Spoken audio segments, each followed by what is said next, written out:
وقال يا أيها الذين آمنوا اتقوا الله وقولوا قولا سديدا يصلح لكم أعمالكم ويغفر لكم ذنوبكم ومن يطع الله ورسوله فقد فاز فوزا عظيما.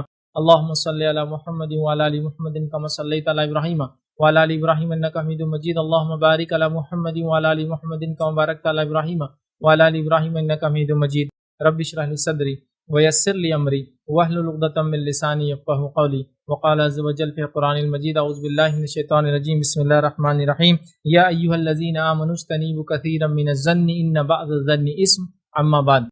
تمام تعریفیں اس اللہ عز و جل کے لیے لائق و زیبا ہے جو تمام جہانوں کا بنانے والا اور اسے پالنے والا ہے، اور درود و سلام اس کے آخری نبی محمد صلی اللہ علیہ وسلم پر۔ الحمدللہ ہم تمام یہاں اس درس کے لیے جمع ہوئے اور انشاءاللہ عزیز چند باتیں اس درس میں ایک ایسے ٹاپک ایسے عنوان پر جو ہے روشنی ڈالنے کی کوشش کروں گا جو کہ بے انتہا اہم ٹاپک ہے، اور یہ نہ جانے کتنے جھگڑوں کی اور کتنے فتنے اور فساد کی سماج، ماحول، خاندان اور رشتہ داریوں میں جو ہے وجہ بنتا ہے۔ اور آج کا ہمارا عنوان انشاءاللہ عزیز ہوگا غلط فہمی اور بدگمانی۔ یاد رکھیے، غلط فہمی اور بدگمانی، اس عنوان پہ انشاءاللہ عزیز میں آپ کے سامنے جو ہے چند باتیں رکھنے کی کوشش کروں گا۔ میں سمجھتا ہوں غلط فہمی اور بدگمانی یہ کیا ہوتی ہے، ہم تمام لوگ کچھ نہ کچھ اس کے تعلق سے ضرور جانتے ہیں، یا کم از کم اپنے عام الفاظ میں یہ الفاظ ہم بار بار دہراتے ہیں کہ ان کو غلط فہمی ہو گئی اور وہ بدگمانی میں پڑ گئے میرے تعلق سے، اور فلاں ان کو ہو گیا۔ انشاءاللہ عزیز اس کا تعارف بھی ہم دیکھیں گے کہ غلط فہمی کس کو بولتے ہیں، بدگمانی کس کو بولتے ہیں، غلط فہمی کیا ہوتی ہے، بدگمانی کیا ہوتی ہے۔ لیکن ایک عام چلن میں بھی الفاظ ہم ادا کرتے ہیں، اور میں سمجھتا ہوں اس کا معنی ہم لوگ کچھ نہ کچھ حد تک جو ہے جانتے ہیں۔ اور غلط فہمی اور بدگمانی یاد رکھیے دو ایسی چیزیں ہیں، حالانکہ یہ دونوں ہیں الگ الگ، ان دونوں کے معنوں میں تھوڑا سا فرق آتا ہے۔ جیسے کہ ہم اگر مثال کے طور پر لیں تو غلط فہمی کا اگر تعارف ہم لیں تو یہ اصل واقعہ ایسا نہیں تھا جیسے سمجھ لیا گیا، اس کو بولتے غلط فہمی۔ اصل چیز ویسی نہیں تھی جیسا سمجھ لیا گیا، اس کو بولتے غلط فہمی۔ اور بدگمانی بولتے ہیں کسی کے بارے میں اس سے ملے بغیر جانے بغیر ویسی غلط سوچ لینا۔ سمجھ رہا، تھوڑا سا فرق ہوتا ہے، لیکن نقصان دونوں کے اتنے ہی گھاتک ہوتے ہیں، اور نقصان دونوں کا یکساں ہوتا ہے، اور نقصان دونوں کا بڑا خطرناک ہوتا ہے، کہ چاہے وہ غلط فہمی کا معاملہ ہو یا بدگمانی کا۔ غلط فہمی میں حقیقت ویسی نہیں تھی جیسا سمجھ لیا گیا، اور بدگمانی کے اندر ویسا سوچ لیا گیا برا اس کے بارے میں جیسا وہ تھا ہی نہیں۔ مطلب آپ نے کسی کو دیکھا اور پہلے ہی سوچ لیا یہ چور ہوں گا، اچکا ہوں گا، ڈاکو ہوں گا، فلاں ہو رہا ہوں گا، یہ ہو رہا ہوں گا۔ اور بدگمانی کا حال یہ ہے ہمارے ماحول میں، یا غلط فہمی کا یہ معاملہ ہے کہ میں کہتا ہوں کہ 50% سے زیادہ جھگڑے صرف اسی بیسس پر ہوتے ہیں۔ مطلب ان جھگڑوں کا کوئی ریئل بیس نہیں ہوتا ہے، وہ یا تو غلط فہمی کی بنیاد پہ ہوتے یا تو بدگمانی کی بنیاد پہ ہوتے، اس کا ریئل بیس نہیں ہے۔ دیکھیں ریئل بیس کیسا ہے، مثال کے طور پر جیسے غلط فہمی کی مثال لیجئے کہ آپ نے کسی کے تعلق سے جانا ہی نہیں، نہ وہ شخص نے آپ کو کوئی چیز بولا، لیکن آپ نے واقعے سے ہٹ کر اس چیز کو سمجھ لیا جو آپ کو ذہن میں بات آ رہی تھی، اور اس کے نتیجے میں کیا ہوگا، غلط فہمی کی وجہ سے کیا ہو گیا، بہت سارے مسائل پیدا ہو جاتے ہیں۔ اسی لیے میں نے کہا کہ اکثر جھگڑے جو ہمارے سماج میں ہوتے ہیں، اکثر فتنے اور فساد جو ہمارے سماج میں ہوتے ہیں، اس کی وجہ غلط فہمی یا بدگمانی ہے۔ جیسا تھا ویسے نہیں ہم نے سمجھا، اور یا تو پھر بدگمانی کے اندر ہم نے کیا کیا، پہلے سے ہی اس آدمی کے بارے میں ہم نے غلط سوچ لیا۔ اور میں 50% سے زیادہ جھگڑے کیوں کہہ رہا ہوں، آئیے میں مثالیں دے سکتا ہوں، کئی مثالیں میں آپ کے سامنے اس تعلق سے رکھ سکتا ہوں کہ کتنے جھگڑے اور فتنے اور فساد کی وجہ بنتی ہے۔ آئیے ایک مثال لیجیے، میاں بیوی کے رشتے سے بات کو شروع کرتے ہیں، چونکہ یہاں غلط فہمی اور بدگمانی سب سے زیادہ کھیل کھیلتی ہے، اور نبی اکرم صلی اللہ علیہ وسلم نے یہ بات حدیث میں بتا دی، اس لیے میں یہ مثال کو پہلے رکھ رہا ہوں کہ شیطان کے چیلے، اس کے پیروکار روز نئے نئے کارنامے انجام دیتے اور اس کو آ کے اپنی کتھا، اپنی داستان سناتے، آج میں نے یہ کیا، آج میں نے وہ کیا، آج میں نے ایسا کیا۔ شیطان کہتا تو نے کچھ بھی نہیں کیا، تو نے کچھ بھی نہیں کیا، تو نے کچھ بھی نہیں کیا۔ پھر ایک اس کا چیلا آتا ہے اور وہ کہتا ہے کہ آج میں نے یہ کیا کہ 2 میاں بیوی کے پیچھے پڑا تھا بہت زمانے سے، بہت لمبے عرصے سے، آج طلاق کروا ہی دی، دونوں کو سپریشن کروا ہی دیا۔ تو شیطان اس کو اپنے قریب لا کے اس کو تھپ تھپاتا اور کہتا ہے ہاں تو نے کچھ کام کیا آج، باقی یہ سب چلر کر کے آ رہے، کسی نے لڑائی لگا دیا، کسی نے جھگڑا کرا دیا، کسی نے گالی دلوا دی، یہ سب کیا ہے؟ 2 خاندانوں میں جو لڑائی تو نے لگائی طلاق کی وجہ سے، یہ لانگ ٹرم چلنے والی ہے، یہ نہ صرف مال کا ضائع ہوگا، اس میں جانے بھی جا سکتی ہے یاد رکھ۔ اور شیطان تو چاہتا ہے بڑا فتنہ ہو، یاد رکھ، اور چھوٹے موٹے فتنے پہ مطمئن نہیں ہوتا۔ اس لیے میں پہلی مثال میاں بیوی کی لے رہا ہوں کہ وہاں غلط فہمی اور بدگمانی کیا رول پلے کرتی ہے۔ اب مثال کے طور پر ایسا دیکھا گیا ہے، چونکہ میں نے کہا 50% زیادہ جھگڑے اسی کی وجہ سے ہوتے ہیں، اور ہم لوگوں کی مینٹالٹی دیکھیے پازیٹیو نہیں رہی، نتیجتاً ہر کسی کے بارے میں نیگیٹو، مثبت نہیں منفی، ٹھیک ہے، نیگیٹو سوچ رکھتے ہیں۔ اب ایک شوہر نے ایک بیوی پہ یوں ہی شک کر لیا، کوئی وجہ نہیں تھی، کوئی بنیاد نہیں تھی، غلط فہمی تھی جو بھی اس کے پیچھے ہوتی ہے، بدگمانی اس نے کر لیا کہ میری بیوی ایسی نہیں ایسی ہے، جیسی دکھتی نہیں ویسی نہیں ہے، مطلب دکھتی الگ ہے الگ، فلاں فلاں فلاں فلاں ہے. یہ ہوتا ہے عام طور سے زیادہ کہ بیویوں کے ساتھ بھی یہ ہوتا ہے کہ میرے شوہر دکھتے ایسے، بنتے ایسے، ایسے نہیں، فلاں فلاں فلاں ہے. تو نہ باتیں بہرحال. لیکن ابھی شوہر نے بدگمانی کر لی، غلط فہمی اختیار کر لی بیوی کے تعلق سے. اب اس کی بیوی جس کے بارے میں اس نے تھوڑی بہت غلط فہمی رکھی تھی، اب وہ بیوی جو ہے بیچاری کھڑکی میں کھڑی ہے، شوہر پیچھے سے دیکھ رہا ہے اور کھڑکی سے کھڑی ہے، سامنے سڑک ہے، سڑک کے سامنے پارک ہے اور پارک کے بینچ پہ ایک نوجوان بیٹھا ہے جو دکھنے میں شوہر سے بھی خوبصورت ہے اس کے، اور وہ وہاں سے کھڑکی میں سے دیکھ رہی ہے. اب دیکھیے جب عورت باہر دیکھ رہی ہے، آدمی باہر دیکھ رہا ہے، تو جتنا دور ڈسٹنس ہوگا آپ حقیقت میں جان نہیں پائیں گے کہ ایگزیکٹلی انسان کس کو دیکھ رہا ہے. نزدیک آپ سمجھ سکتے ہیں کہ میں ان کو دیکھ رہا ہوں، لیکن جیسے اینگل دور ہو جائے گا، میں اگر 200 میٹر 400 میٹر آدھا کلومیٹر دور دیکھوں گا تو آپ سمجھ نہیں پائیں گے میں کس کس کو دیکھ رہا ہوں، کہاں میری نظریں، لیکن ڈائریکشن پتہ چلے گا لیکن نظریں کہاں نہیں. اب سڑک ہے، بلڈنگ ہے، سڑک ہے، سامنے بینچ ہے اور بینچ پہ بیٹھی ہے، نظارہ تو اس کے آگے بھی ہے لیکن شوہر کی نظریں چونکہ بینچ تک ہی جا رہی ہے، چونکہ بینچ پہ ایک نوجوان بیٹھا ہے جو دکھنے میں اس سے بھی خوبصورت ہے. اب یہ بدگمان ہو گیا، پہلے ہی سوچ لیا اس نے، غلط فہمی کا شکار ہو گیا. پتہ نہیں پھر اس کو سارے واقعات یاد آنے لگے، شادی سے پہلے لوگوں نے بولے تھے جان پڑتال کر لینا، فلاں ایسا کر لینا، یہ شاید روز میں جاتا ہوں تو یہ ہوتا ہے، آج میں ہوں تو دیکھ لیا، اللہ نہ جانے فلاں ہے، یہ ہے وہ ہے، یہاں تک کہ اللہ رحم کرے بات یہاں تک چل جاتی کہ پتہ نہیں بچے کس کے فلاں، سب سب سب سوچ لیا اس نے پیچھے کھڑے رہ کر. اب اس کے بعد وہ تھوڑا تھوڑا آگے بڑھتا ہے کہ ایگزیکٹلی دیکھو اس کی نظریں کہاں ہیں، اور وہ بیچاری وہاں سے دیکھتے رہتی ہے، وہ ہاتھ بتاتی ہے. اب اس کی نظریں ہوتی ہے کہ ہاتھ بتا رہی ہے تو ہاتھ کس کو بتا رہی ہے، وہاں سے جواب کیا آتا ہے. اب وہ ہاتھ بتاتی ہے تو وہ نوجوان تو کوئی جواب دیتا ہی نہیں.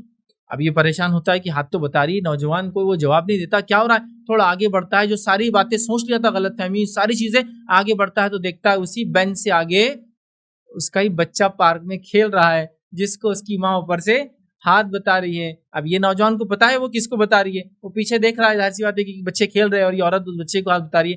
تب جا کے سمجھ میں آیا کہ وہ بیوی کیا کر رہی تھی، اس کے خود کے بچے کو دیکھ رہی تھی اور ہاتھ بتا رہی تھی. سمجھ رہے ہیں آپ، سبحان اللہ. لیکن غلط فہمی، بدگمانی یہ بہت ہی خطرناک چیز ہے، اور شیطان چاہتا ہے کہ دھکے دھکے پر آ جائیں. دو پارٹنرز بزنس کر رہے ہیں، ایک پارٹنر کے پاس کسی نے نوٹوں کی گڈی لا کر دی، ابھی کیوں دیا آپ کو نہیں پتا، اس کے پیچھے کا قصہ نہیں پتا، ہو سکتا ہے اس کا پلاٹ بک گیا ہوگا، اس کی پرسنل رقم ہوں گی، اس نے ادھار لیا ہوگا کسی سے تو واپس لا کے دے رہا ہے، اس کی بیوی کا پیسہ ہوگا، اس کے سسرال والے لوگوں نے بھیجے، کچھ بھی ہوگا آپ کو نہیں پتا. دوسرے پارٹنر نے دور سے دیکھ لیا، سی سی ٹی وی کیمرے میں دیکھ لیا کہ میرا پہلا پارٹنر نوٹوں کی اتنی بڑی گڈی جو ایک آدمی لا کے دیا اس کو غلے میں نہ ڈالتے ہوئے اپنے پرسنل بیگ میں ڈال رہا، جبکہ بزنس سے بیٹھے تو غلے میں جانا چاہیے، لیکن اس نے پوچھا نہیں کیا تھا، ماجرا کیا تھا، اس نے بدگمانی کر لیا. اب یہ دوست چلا گیا، اس کو اس دن سے وہاں شک شروع ہو گیا کہ میرا دوست پیسے میں سے کیا کر رہا ہے، ہاتھ صاف کر رہا ہے. اب وہ اکاؤنٹس پہ چیک کر رہا ہے، پکڑا نہیں جا رہا ہے، کوئی چیز فلاں چیک کر رہا ہے، یہ چیک کر رہا ہے، وہ چیک کر رہا ہے، اور پھر دھیرے دھیرے جھگڑوں پہ بات چلے گی، جھگڑے ہو گئے، جھگڑے میں فلاں ہوا. پھر ایک دن اس نے بول دیا تم تو پیسے چرا کے لے جاتے بزنس پہ سے، میں نے اس دن تم کو دیکھا نوٹوں کی گڈی لے جاتی فلاں. اور تب بات کھلی کہ بھائی اتنے تم مہینوں سے خاموش بیٹھے تھے، دل میں پتہ نہیں کینہ لے کر بیٹھے تھے، بغض رکھ لیا تھا، نفرت کر رہے تھے، میرے بارے میں غیبت کر رہے تھے، غلط گمانی رکھ رہے تھے، بدزنی کر رہے تھے، حسن زن کے خلاف، اچھے گمان کے خلاف برا گمان رکھ رہے تھے. وہ پیسے میرے فلاں نے مجھے بھیجے تھے اور وہ میرے پرسنل پیسے تھے، اکاؤنٹ سے اس کا کوئی تعلق نہیں تھا، بزنس سے اس کا کوئی تعلق نہیں تھا، لہٰذا میں گھر پہ لے کے چلا گیا. یا ایسا کئی بار اس دوست نے لایا، میں نے کئی بار لیا اور گھر لے کر چلا گیا. تو کیا ہوا، ہم نے پہلے ہی سوچ لیا. غلط فہمی، بدگمانی یہ یاد رکھیے اتنا اتنا اتنا زیادہ نقصان پہنچاتی ہے جس کی کوئی انتہا نہیں یاد رکھی، اتنا نقصان پہنچاتی ہے. تو ہمیں چاہیے کہ ہمیشہ غلط فہمی اور بدگمانی سے ہم لوگ کیا کریں، بچتے رہیں. نہ جانے کتنے خاندان اس نے توڑ دیے، ہے نا، کہ باپ کو آ کے کسی بچے کے بارے میں بول دیا گیا، باپ بدگمانی یا غلط فہمی بچوں کے تعلق سے آ گیا. ماں باپ کے تعلق سے کسی نے بدگمانی بچوں کے دل میں ڈال دی، بچے بدگمان ہو گئے ماں باپ سے کہ ماں باپ فلاں فلاں ہمارے لیے نہیں کرتے، غلط فہمی کے شکار ہو گئے. بڑوں کے تعلق سے چھوٹوں نے کچھ بول دیا، چھوٹوں کے تعلق سے بڑوں کو غلط فہمی ہے. ہمارے پاس تو حال یہ ہے کہ ایک دوسرے کے مسلک کے بارے میں، اس کی جماعت کے بارے میں، اس کے گھر کے بارے میں، اس کی بیوی بچوں کے بارے میں، ان کے کھانے پینوں کے بارے میں، ہر چیز میں بدگمانی اور غلط فہمی کے ہم شکار ہیں، ہر چیز کے معاملے میں. اب اصول کیا ہے شریعت کا، میں آپ کو بتا دیتا ہوں. ہر آدمی اچھا ہے جب تک کہ اس کی برائی ثابت نہ ہو. ہر آدمی شریف ہے جب تک کہ اس کی برائی ثابت نہ ہو. ہر آدمی خیر کا چاہنے والا جب تک کہ اس کی برائی ثابت نہ ہو. ہمارا اصول کیا ہے، ہر آدمی خراب ہے جب تک کہ اس کی اچھائی ثابت نہ ہو. ہر عورت خراب ہے جب تک کہ اس کی اچھائی ثابت نہ ہو. اور یہ کتنے فتنے کا باعث بنتی ہے میں آپ کو بتاؤں جس کی کوئی انتہا نہیں۔ آئیے گھر کا اگر معاملہ لے لیں تو گھر کے اندر دیکھیے غلط فہمی اور بدگمانیاں کیسے گل کھلاتی ہے، کیسے گھروں کو برباد کرتی ہے۔ مثال دیتا ہوں، چھوٹی چھوٹی مثال دیتا ہوں گھر کے اندر۔ مثال کے طور پر جو ہے ایک ساس کو اپنی بہو کے تعلق سے بدگمانی ہے، غلط فہمی کی وہ شکار ہے کہ اس کی بہو اچھی نہیں ہے، اس کی بہو فلاں نہیں ہے، اس کی بہو ایسی نہیں ہے، اس کی بہو ویسی نہیں ہے۔ اب ہوتا ہے اسی نظر سے وہ کنٹینیوسلی اس آدمی کو، اس عورت کو مانیٹر کرتی ہے۔ دیکھیے آپ کے جو سوچ ہوتی ہے نا خیال کسی کے بارے میں، ویسے ہی آپ اسی نظریے سے اس آدمی کو دیکھتے ہیں۔ اب اسی نظریے سے وہ دیکھ رہی ہے اپنی بہو کو، سمجھ رہا؟ اب اس نے کوئی ایسا کام کر دیا جو اس کی گمان پہلے سے تھا، بدگمان تھا کہ بہو ایسی ہوں گی، اور اس نے وہ کام کر دیا تو فوراً دیکھو ہم تو پہلے سے بول رہے تھے فلاں ہے۔ جیسا کہ اس کا ایک گمان ہے کہ میری بہو میرے بیٹی کے بچوں کو مارتی ہے۔ اب بہو اپنے کمرے میں کچھ اور نہیں، کنگے کو صاف کر رہی ہے اور کنگے کو اپنے ہاتھ پہ مار رہی ہے، صاف کر رہی ہے، اس کو پانی جھٹک رہی ہے۔ اب ساس نے باہر سن لیا اور دوڑی دوڑی آ رہی ہے، بالکل چیل کے جیسا مار رہی میرے ناتیوں کو، مطلب نواسی اور نواسیوں کو سمجھ لی، اور دوڑی دوڑی آ رہی، پتہ نہیں گر پڑ کر کے آ رہی ہے اور فلاں کے دیکھ رہی تو بہو کیا کر رہی ہے، کنگے سے اپنے ہاتھ پہ اس کو چھڑک رہی ہے، مطلب اس میں جو پانی وغیرہ وہ کر رہی ہے۔ چلو مطلب ابھی نہیں ہو رہا، لیکن ابھی گمان باقی ہے، اب کل دیکھیں گے انہیں مارتی تو ہوں گی ضرور، ابھی زندگی گزاری۔ کسی کو شک ہو گیا کہ اس کی بہو زہر دینے والی ہے اس کے بیٹے کو، کسی کو شک ہو گیا کہ وہ رات میں کیا کرتی ہے، اس پہ جادو کرتی ہے روز اندر لینے کے بعد، جس کی وجہ سے میرا بیٹا جو کل تک میرے پیچھے گھومتا تھا آج میری بہو کے پیچھے گھوم رہا ہے۔ تو اب ظاہر سی بات ہے آپ نے اس کو جب گھومنے والا ہی بنا دیا تو ظاہر سی بات ہے اس کی بیوی زیادہ حقدار ہے کہ اس کے پیچھے گھومے بنسبت ماں کے۔ آپ سمجھ رہے بات؟ مطلب اس کا مزاج ہی جب عورتوں کے پیچھے رہنے والا ہے تو وہ زیادہ متاثر اپنی بیوی سے ہوں گا، یہ نیچرل ہے، یاد رکھیے، سمجھ رہے بات؟ تو بہرحال تو یہ دیکھیے بدگمانیاں کیا کیا گل نہیں کھلا دیتی ہیں۔ آئیے ایک اور مثال لیجیے۔ اب ایک آدمی اپنے ذہن میں یہ لے کر چلے کہ میں گھر جاؤں گا اور میری بیوی نے میرے لیے کھانا نہیں بنایا ہوں گا آج، آئی ایم شیور، میرے کو یقین ہے نہیں بنایا ہوں گا آج۔ ایک بیوی یہ سوچ لے کہ آج شوہر گھر آنے والا، آج خوشی کا دن ہے، لیکن ان کو یاد ہی نہیں ہوں گا میری خوشی، آئی ایم شیور، میں بالکل طے ہوں۔ اب دونوں پہلے سے لے کر بیٹھے ہوئے بدگمانیاں فل ایک دم پریپریشن کے ساتھ۔ اب شوہر یہ سوچ رہا ہے یہ فلاں کرتی ہوں گی، میں نہیں تھا تو یہ کرتی ہوں گی، اب کھانا نہیں بنائیں گی، سوتے پڑی ہوئی ہوں گی، فلاں کر رہی ہوں گی، یہ ہو رہا ہوں گا، وہ ہو رہا ہوں گا۔ اور جب گھر پہنچتا ہے اس کو ایک انسٹنس دکھ جاتا ہے۔ ویسے ایک واقعہ ایسی ہوا تھا نبی اکرم صلی اللہ علیہ وسلم کے زمانے میں، ایک صحابی اپنے گھر کی طرف جا رہے تھے، وہ بدگمان نہیں تھے لیکن وہ واقعہ دیکھ کے بدگمان ہو گئے تھے، وہ پہلے سے سوچ کے نہیں آ رہے تھے، پہلے سے ان کی پازیٹیو تھنکنگ تھی۔ جب وہ پہنچے گھر پر تو دیکھا ان کی بیوی بے پردہ گھر کے باہر کھڑی، وہاں وہ بدگمان ہو گئے، وہاں ان کو تیش آ گیا کہ یہ کیا ہے، تم بغیر پردے کے میں نہیں ہوں تو یہ کر رہی ہو۔ تو ان کی بیوی نے کہا، جو صحابیہ تھی ظاہر سی بات ہے، رک جائیے ذرا، ٹھہری ابھی تھوڑا میری بات سن لیجیے پہلے۔ اسے پتا چلا آخر تک بھی ہم نے بدگمان نہیں ہونا چاہیے، بی پازیٹیو، بہت مثبت سوچنا چاہیے۔ تو انہوں نے بے پردہ دیکھا تو تب وہ بدگمان ہو گئے کہ یہ کیا، میری بیوی بغیر پردے کے باہر، وہ بہت تیش میں آ گئے اور اس کی طرف لپکنے لگے۔ اس نے کہا ٹھہر جائیے، رک جائیے تھوڑا سا، پہلے میری بات تو سن لیجیے۔ کہا کیا بات ہے، اگر کوئی شرعی عذر نہیں ہوگا تو تم کو تو اس کی سزا ملے گی۔ تو کہا بات تو سن لیجیے۔ جب وہ قریب آئے تو کہا گھر کے اندر جو ہے ایک سانپ نکلا ہے بہت بڑا، جس کے ڈر سے میں باہر آ گئی۔ پہلے سے بدگمان نہیں تھی، یاد رکھیے، وہ ہمارے جیسا آدمی ہوتا اور پہلے سوچ کے آتا یہ تو ایسی ہوں گی، وہ تو فلاں ہوں گی، پھر تو نیا ہی مسئلہ ہو جاتا تھا۔ لیکن جب واقعہ دیکھا تو بدگمان ہو گئے بے پردگی کی وجہ سے۔ اس کے بعد جب ان کی بیوی نے کہا، انہوں نے کہا ٹھیک ہے تم باہر ہو، میں اندر جاتا ہوں۔ اندر گئے، سانپ سے انہوں نے لڑا۔ صحابہ کہتے ہیں ہمیں پتہ نہیں چلا، وہ سانپ کو مار کر باہر نکلا اور پھر وہ گر گیا، یا کچھ روایتوں میں آتا وہ سانپ نے ان کو ڈس لیا۔ پھر صحابہ کہتے پہلے سانپ مرا یا وہ مرے، ہم کو نہیں پتا، لیکن ان کا اس سانپ کے کاٹنے سے انتقال ہو گیا۔ لیکن پتہ نہیں چلا کس نے کس کو مارا، مطلب انہوں نے سانپ کو مارا اور سانپ نے ڈس لیا، اور اس کے بعد سانپ بھی مر گیا مار کی وجہ سے اور ان کا بھی انتقال ہوا، لیکن یہ نہیں پتا چلا کہ پہلے کس کا انتقال ہوا۔ سمجھ رہا بات؟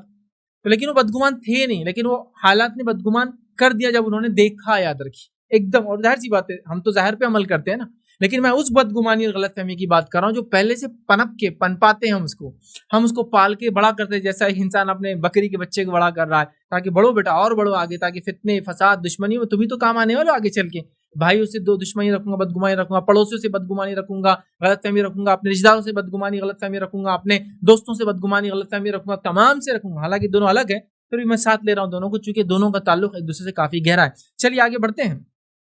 تو اکثر جھگڑوں کی بنیاد غلط فہمی اور بدگمانیاں ہوتی ہیں، میری بات کو یاد رکھ لیجیے، یاد رکھیے۔ اسی طرح جو ہے غلط فہمی جس کو کہیں گے وہ کیا ہے؟ غلط فہمی کا تعارف یہ ہے اصل واقعہ ایسا نہیں تھا جیسا سمجھ لیا گیا، ریئل سینس میں چیز ویسی نہیں تھی جیسا سوچ لیا گیا اور سمجھ لیا گیا، اس کو کہتے ہیں، یاد رکھیے، غلط فہمی، یاد رکھیے۔ اب غلط فہمی اور ظلم یاد رکھیے دونوں بہت قریب ایک دوسرے سے، چونکہ غلط فہمی ایسا سمجھ لیا گیا جیسا نہیں تھا، اور ظلم کہتے کسی کا حق کسی کو دے دینا، مطلب کسی کا حق کوئی چیز ہے اس سے لے کر کسی اور کو دے دینا، یہاں بھی سیم ہو رہا، سمجھ لیا گیا جیسے وہ نہیں تھا۔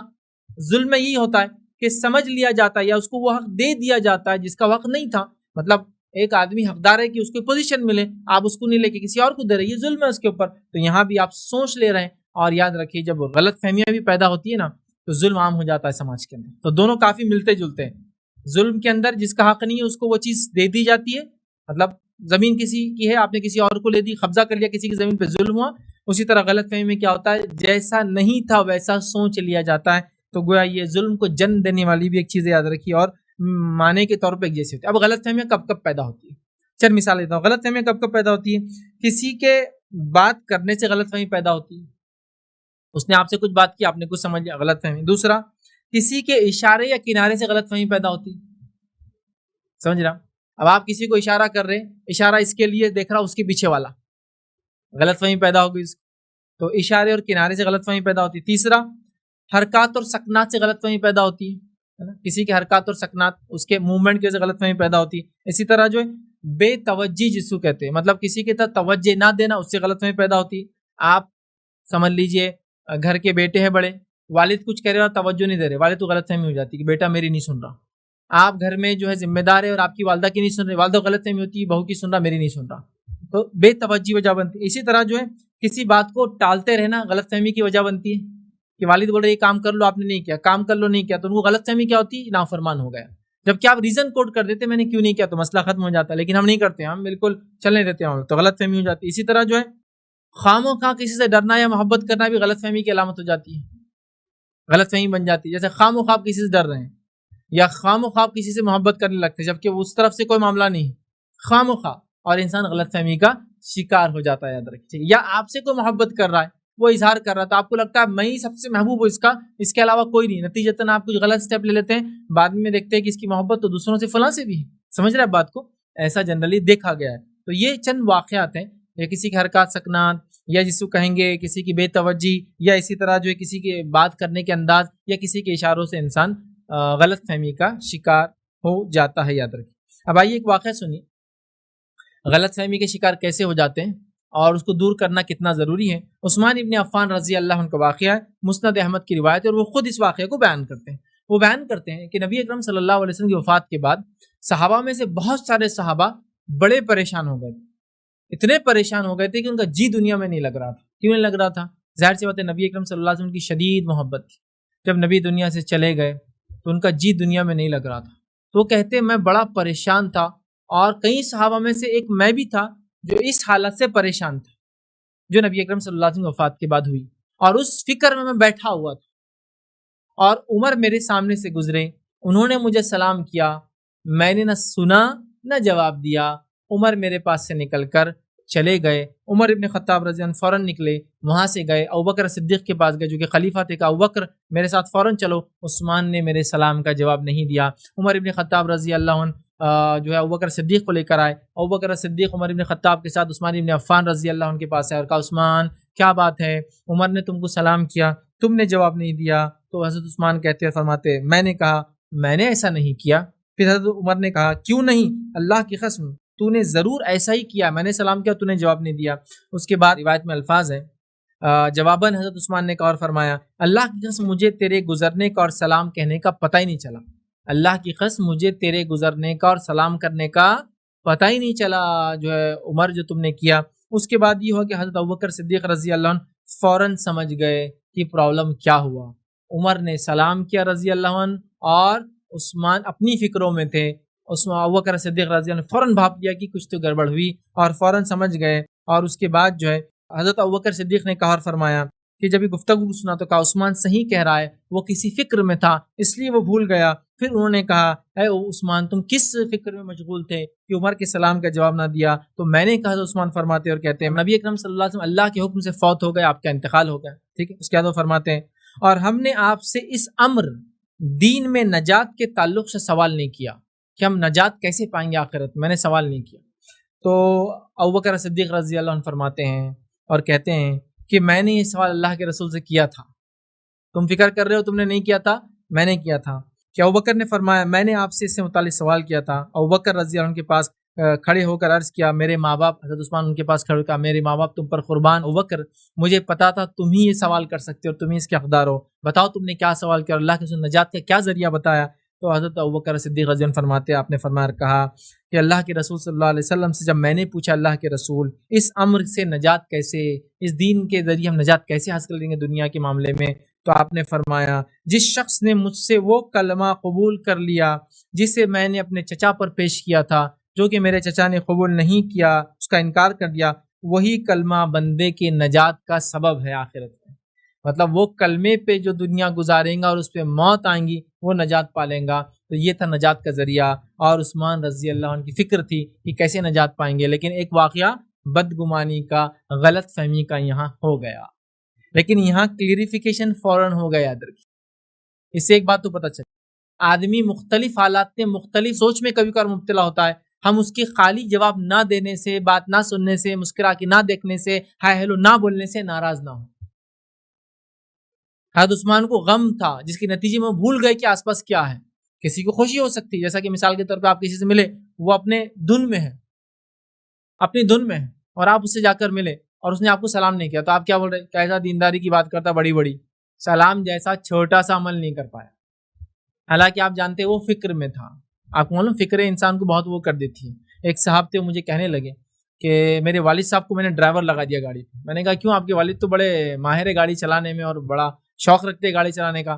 نہیں، بولے وہ وکیل تھے، وہ تو بولے وہ کیسز آتے، اب عمر ہو گئی، فکروں میں رہتے۔ ایک بار بولے اورنگ آباد سے نکلے اور والد سے آگے چلے گئے، مطلب اورنگ آباد سے تقریباً 30-40 کلومیٹر چلے گئے، پھر جا کے یاد آیا میرے کو تو آفس جانا تھا اورنگ آباد میں، پھر واپس پلٹ کے آئے۔ فکر پہ لگے، ڈرائیونگ میں پرفیکٹ ہے لیکن کہاں جانا ہے بھول گئے، تو چلے بس سیدھا جتنے سڑک جا رہی۔ ایسا ہوتا ہے، آپ نے دیکھا ہوگا لوگوں کہ جب وہ فکر میں ہوتے ہیں، پریشانی میں ہوتے ہیں، جیسا کہ گھر میں کوئی بیمار ہو، اسپتال میں لوگوں کو دیکھیے آپ، ان کا کوئی بیمار ہو اور وہ سیڑھی سے اترے اور آپ چڑھ رہے، وہ سلام نہیں کیا آپ کو اور آپ بول رہے دیکھو بڑی بڑی باتیں کرتے دین کی، سلام غائب ہے، لیکن آپ نے یہ نہیں دیکھا کہ اس کی کیفیت کیا ہے، وہ دوا لینے جا رہا ہے، اس کی ایمرجنسی کیا ہے، اس نے کیا آس پاس کے حالات کو بھاپا، اس نے کیا آپ کو دیکھا تو کیا پہچانا؟ نہیں پہچانے بھی تو کیا ہوا، سلام تو کر دینا، کرنا چاہیے تھا، لیکن اس کے باوجود اس کی فکرے، اس کا ٹینشن کر سکتا ہے۔ تو آپ بدگمان غلط فہمی کیوں لے رہے؟ آپ اچھا حسن ظن رکھیے۔ اب سوال میرا اس آدمی سے جس نے کسی کو دیکھا اور اس نے سلام نہیں کیا، جب اس نے سلام نہیں کیا تو سوال یہ تو نے سلام کیوں نہیں کیا؟ چل تو اٹینٹیو تھا، تو دیکھ رہا تھا، کرنا چاہیے تھا نا۔ یہ بہت اہم ہے، یاد رکھیے، یہ بہت اہم ہے۔ تو بہرحال حضرت عمر سے یہ ہوا، انہوں نے سلام کیا، حضرت عثمان نے جواب نہیں دیا، تو آپ نے فوراً سوال کیا، اور حضرت عثمان چونکہ کوئی عام انسان نہیں تھے، یاد رکھیے، اور ہم جانتے ہیں نبی اکرم صلی اللہ علیہ وسلم کے بعد دنیا مقام ابوبکر کا ہے، ابوبکر صدیق رضی اللہ عنہ کے بعد مقام عمر ابن خطاب کا، اور ان کے بعد مقام عثمان ابن عفان کا۔ تو معمولی شخص نہیں تھے، اس لیے اپنے سے بڑے کو لے کر آئے، ٹھیک ہے، ظاہر سے عثمان سے کوشچن کرنا کوئی عام بات نہیں ہے، تو اپنے سے بڑے لائے تاکہ وہ فریق ثالث بن جائے، تھرڈ پارٹی، ٹھیک ہے۔ تو یہ ہوا، تو پتہ چلا لوگ اپنی اپنی حالت میں ہوتے ہیں، ہم نے بدگمان نہیں ہونا۔ سیکنڈ چیز یاد رکھیے، ایک بات یہاں بہت اچھی پتہ چلی، یہ ہے کہ فوراً کوئی آدمی فریق ثالث کا حق ادا کرے، میرے پاس کوئی اور کہہ رہا ہے کہ فلاں آدمی میں کو سلام کا جواب نہیں تھا، فلاں آدمی کو نظر انداز کر رہا ہے، میرے گھر والے فلاں کر رہے ہیں، اور آپ اگر ان کو جانتے ہیں اور آپ سہولت ہے تو آپ کہیے چلیے بات کریں گے۔ تھرڈ پارٹی کے انوالومنٹ سے مسائل حل ہو جاتے ہیں آسانی سے، اور اگر تھرڈ پارٹی انوالو نہ ہو، ہم اپنے حد تک رکھے، تو وہ پرابلمس بڑھتے ہی چلے جاتے ہیں، جیسا آج کل ہو رہا ہے۔ اور آج تو ہوتا ہے کہ آپ کسی کو جا کے کرے، اس نے سلام کا جواب نہیں دیا، تو یہ بیچارہ فریق ثالث تھرڈ پارٹی بننے کے بدلے، آربیٹریٹر بننے کے بدلے، مسئلے کو حل کرنے کے بدلے کیا بولتا ہے؟ یہ تیل کی کپی لے کے بیٹھتا ہوں، ہاں صحیح بولا تو نے، وہ تو ایسی سے میرا بھی نہیں کرتا، اس نے سلام پوچھا، تیرا کیا، میں تو اس سے بڑا عمر میں کو عزت نہیں دیتا، میرے کو سلام نہیں کرتا، اپنے سگے باپ کو نہیں پوچھ رہا ہو، تو تیرا کیا ہے؟ چچا کے چچا کو بھتیجے نے جواب نہیں دیا۔ ارے بھائی، یہ تو اب مسئلہ تھا حل کرنے کا، چلو چل کے بات کرتے، اپنے بھتیجے کو، اپنے بیٹے کو کیا ہو گیا، کیوں سلام نہیں کر رہا ابا کو، وہ کیوں چچا کو سلام نہیں کر رہا، مسئلہ کیا ہے؟ نہیں، وہ سب تیل لے کے بیٹھے ہم لوگ، اور پھر نہ، ارے وہ بہت خطرناک ہو گیا، وہ تو تمہاری عزت ہی نہیں کرتا ہوں، میں تو پہلے سے دیکھ رہا، اس کا منہ بدل جاتا تم کو دیکھتے ہی، فلاں ہو جاتا، اور مسئلہ آپ اور آگے بڑھا رہے ہیں، جبکہ حل کرنا تو تھرڈ پارٹی کا انوالومنٹ ہو، اس واقعے سے پتہ چلا، تو مسئلے آسانی سے حل ہو جاتے، وضاحت ہو جاتی ہے، ٹھیک ہے۔ اسی طرح ایک اور واقعہ سنی، غلط فہمی کیا کر دیتی ہے۔ ایک صحابی جن کا نام جو ہے ثابت بن قیس رضی اللہ عنہ تھا، سورہ حجرات کی آیت نازل ہوئی اور آیت نمبر 2 نازل ہوئی، جس میں اللہ رب العزت نے فرما رکھا، یا ایھا الذین آمنوا لا ترفعوا اصواتکم فوق صوت النبی ولا تجهروا له بالقول كجهر بعضکم لبعض ان تحبط اعمالکم وانتم لا تشعرون۔ اللہ فرماتا اور کہتا ہے کہ اے وہ لوگوں جو ایمان لائے ہو، کہ نبی کے موجودگی میں اپنی آواز کو بلند نہ کیا کرو، ٹھیک ہے، فوق صوتی نبی کی آواز سے بلند نہ کیا کرو، ولا تجهروا له بالقول، اور اپنی آوازوں کو نبی کی آواز سے، اپنی قول کو نبی کی قول سے اگر آوازوں کو ان سے بلند نہ کیا کرو، جیسا کہ تم آپس میں ایک دوسرے سے بات کرتے وقت کرتے ہو سکتا ہے تمہارے اعمال برباد ہو جائے اور تم کو اس کا شعور بھی نہ ہو۔ تو جب یہ آیت نازل ہوئی تو ثابت بن قیس رضی اللہ عنہ نے اس آیت کو سنا اور گھر چلے گئے، نبی کی مجلس سے غائب ہو گئے۔ اللہ کے رسول صلی اللہ علیہ وسلم دیکھا ثابت بہت دنوں سے آئے نہیں، کیا بات ہے؟ کسی سے پوچھا ثابت کہاں ہے؟ ذرا دیکھو، ایک صحابی نے کہا اللہ کے رسول میں جا کر جو ہے ثابت کو دیکھتا ہوں، اور وہ وہاں سے نکلے، گئے، ان کے گھر پہنچے اور جا کر کہا کہ ثابت کیا بات ہے، تم اللہ کے رسول کی مجلس میں کیوں نہیں آ رہے ہو؟ تو انہوں نے کہا میرے اعمال تو برباد ہو گئے، اب آ کے کیا کروں مجلسوں میں؟ تو کہا کیوں؟ تو کہا میری آواز ان کی فطری آواز بہت موٹی اور بہت اونچی تھی۔ فطری سمجھتے نا، نیچرل وائس، جبکہ قرآن نے جو یہ بات کہی وہ اس معنی میں تھی کہ نبی کی موجودگی میں ان کے فیصلوں کے مقابلے میں اپنے فیصلے نہ دو۔ نبی کی موجودگی میں آواز اونچی کرنا مطلب کان کرنا، تشنیع کرنا، لڑائی کرنا، جھگڑے کرنا، اونچی آواز میں بات کرنا، سمجھ رہا، اس معنی میں تھا۔ لیکن جس کی آواز نیچرل بڑی ہو، ظاہر سی بات ہے اس کے لیے تو مشکل ہے۔ تو انہوں نے سوچ لیا کہ میری آواز چونکہ اونچی تھی، میرے اعمال تو برباد ہو گئے، اب کوئی فائدہ نہیں کچھ کر کے، کئی مرتبہ میں نے اونچی آواز میں بات کی، میرے اعمال تو برباد ہو گئے۔ قرآن نے کہا، نبی اکرم صلی اللہ علیہ وسلم نے کہا کہ جاؤ اسے کہو، اس طرح سے آپ نے حدیث میں، جاؤ اسے کہو، اس طرح جاؤ اور اسے کہو تو اہل دوزخ میں سے، جہنم میں سے نہیں بلکہ تو اہل جنت میں سے ہے۔ جا کر کہو کہ تم جہنمی لوگوں میں سے نہیں، جنتی لوگوں میں سے آ جاؤ۔ تو اس صحابی نے قرآن کی ایک آیت کے تعلق سے غلط فہمی ہو گئی کہ میرے بارے میں موجود تھا اور اللہ کے رسول کی موجودگی میں میری آواز اونچی تھی، لہٰذا میں پھنس گیا اور میرے اعمال برباد ہو گئے۔ یاد رکھیے، غلط فہمیاں بہت بہت خطرناک چیز ہے، یاد رکھیے، یہ کسی کو کسی سے بھی ہو جاتی۔ ایک مجلس میں ایک آدمی کوئی بات کر رہا ہے اور آپ نے سوچ لیا یہ میرے بارے میں بول رہا ہے، اس کو کسی نے میرا قصہ سنا دیا اس لیے اس نے ایسا بول دیا۔ میں چھوٹا سا واقعہ سناتا ہوں۔ میں نے ایک بار ایک لیکچر لیا، اس کا نام تھا سستی اور کاہلی کا بیان۔ اب میں نے ایک عام ماحول دیکھا، لوگ کتنی طرح سستی کاہلی کب اٹھتے ہی کرتے، تو میں نے بول دیا اس میں کہ آج تو یہ حال ہوگا کہ لوگوں کی فجر نہیں ظہر جا رہی، فجر تو پڑھ لے رہے لیکن جو سوتے پڑے تو اثر میں اٹھ رہے ہیں، مطلب رات میں جاگنا، دن میں سونا، سستی اور کاہلی، ایسا میں بیان کرنے لگا۔ تو اس کے بعد ہوا یہ کہ ایک صاحب کا کال آیا، بولے میں تو مصیبت میں آ گیا، بولے آپ کا لیکچر سن کے۔ میں نے کیا؟ بولے میں نے آپ کا لیکچر سنا، میرے کو اچھا لگا، میں نے اپنے خاندان نے بولا دیکھو ہمارے پورے بھائی میرے اوپر چڑھ گئے، بولے رشتے کے، بولے تو نے فیض بھائی کو بولا ہوں ہمارے بارے میں یہ سب وہی بولے جو ہم کرتے، سمجھا؟ بولے یہ وہی کر رہے، بولے جو ہم کرتے ہیں نا وہی بولے، تو نہیں بولا ہوں گا بولے فیض بھائی کو، تو بہت ان کے یہ بولے میری تو کوئی بات بھی نہیں آپ سے، بولے میرے پیچھے پڑ گئے۔ لیکن اب میں نے تو ایک عام بات بولا، لیکن ہوگی وہ نشانے بھی جا کے لگ گئی کسی کو کہ وہ ریئل لائف میں ایسی تھا، سست پڑے، کچھ کر رہے نہیں، کام نہیں، کچھ نہیں، ماں باپ نے کما لیا اور زندگی گزار رہے۔ تو یہ تو غلط فہمی تھی، یہ تو غلط فہمی تھی کہ کسی نے سوچ لیا۔ تو آپ کے سامنے ٹیچر نے کچھ بولا، اسٹوڈنٹ نے سمجھ لیا میرے بارے میں تھا۔ کچھ لوگوں کا بڑا مسئلہ ہوتا ہے، ہر چیز کو غلط فہمی میں لیتے، آپ کچھ بھی بولیے اپنے پہ لے لیتے، ہمیں کو بول رہے آپ خود کر لیتا، میں ہمیں کو بولتے روز میں یہ کر لیتا ہوں، میں گھر چھوڑ کے چل جاتا، والد آ کے بچوں کو بول رہے بیٹے گھر کو صاف رکھو، ایک بیٹا اٹھ، ہمیں کو بول رہے تو میں سمجھ گیا میرے بارے میں تھا، میں جاتا گھر۔ تم کیوں سن رہے؟ سب بچوں کو بولے ابا نے، سب بچوں کو ٹیچر نے بولے کہ آپ لوگ جو اٹینٹیو رہیے، سب نہیں، باس نے آ کے اپنے امپلائیز کو، مطلب باس نے آ کے جو کام کرنے والے ان سے کچھ ایک وہ کیا، اب دوسرا ایک دوسرے کو دیکھا، تو نہیں بولا ہوں گا جا کے باس کو یہ میرے بارے میں تھا، خواہ مطلب سوچ لیا، بدگمان ہو گیا، غلط فہمی لے لیا، اس پہ عمل چالو، یہ بہت شانہ جا کے بول دیتا باس کو، اور سب کو بولنا چالو کہ اس کے سامنے کوئی بات نہیں کرنا، اپن پلان بنا رہے تھے جانے کا، نہیں باس کو بول دیا جا کے، حالانکہ بہت جنرل آ کے بولا کیا چل رہا آج پلان ہوٹل میں جانے کا دکھ رہا تم لوگوں کا، میرے کو بھول کے مت جاؤ۔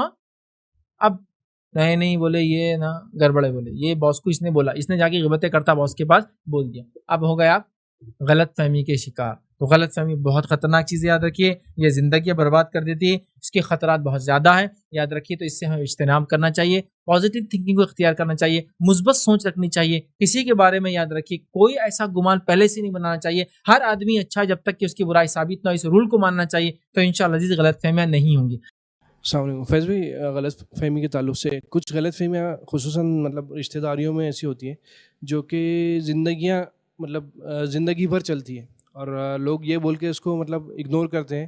فار ایگزامپل اگر سے میرے تعلق سے کوئی غلط فہمی ہے اور مجھے معلوم پڑا کہ یہ غلط فہمی ہے، اور وہ لوگ ان کو مطلب میرا کیا رول رہے گا اس میں، وہ غلط فہمی کو میرے کو کلیئرفائی کرنا پڑے گا، یا پھر میں اس کو اگنور کر دوں کہ نہیں میں تو حق پہ ہوں، جب اللہ نے چاہا تو اس کو مطلب صحیح کر دے گا۔ تو دو میں کیا فرق ہے، مصلحتاً کیا صحیح چیز ہے؟ بھائی نے سوال کیا کہ اگر کسی کو ان کے تعلق سے کوئی غلط فہمی آ گئی تو اس غلط فہمی کو دور کیسے کرے، خاندان میں رشتہ داری میں لوگ بولتے ہیں کہ بھائی جو ہے اللہ تعالیٰ وضاحت کر دیں گا، اس کی اپن کیوں بیان کرے اور آگے بڑھ جاؤں، تو کیا میں بولوں، کلیئرفیکیشن دوں یا نہ دوں؟ دیکھیے جب بھی کوئی غلط فہمی ہو کسی کو آپ کے بارے میں، رول یہ ہے کہ آپ اس کی وضاحت کر دیں، آپ اس کو بتا دیں. اللہ اس کو جواب دیں گا یہ بولنا صحیح نہیں. اگر اتنے دن ہم انتظار کریں گے تو وہ آدمی کتنی غلطیوں میں پڑ جائیں گا اور کتنے اس نے نقصان کر سکتا ہے. ایک واقعہ سناتا ہوں. عمر ابن خطاب رضی اللہ عنہ، ایک کرتا اور ایک مطلب اوپر ایزار، مطلب شرٹ اور پینٹ یا کرتا اور ایزار، بہرحال مطلب اوپر کا حصہ اور نیچے کا حصہ ایک ایسے کپڑے سے بنا کر پہن کے آئے جس کپڑے کو مال غنیمت میں ملا تھا. اور جب حصہ کیا گیا تو جو ان سے کم خط کے، عمر ابن خطاب بہت اونچے پورے انسان تھے، ان سے کم خط کے لوگوں کا بھی سلا نہیں تھا، مطلب ایک پارٹ بھی نہیں سلا تھا، ان کا دونوں سلے ہوا ہے. یہ جمعہ کے دن آئے، ایک شخص نے کہا عمر ہمارے تو جو ایک کپڑا ملا ہم کو مال غنیمت کا حصہ، وہ ایک میں تو ہمارا ایک نہیں سلا، تمہارے دونوں کیسے سل گئے؟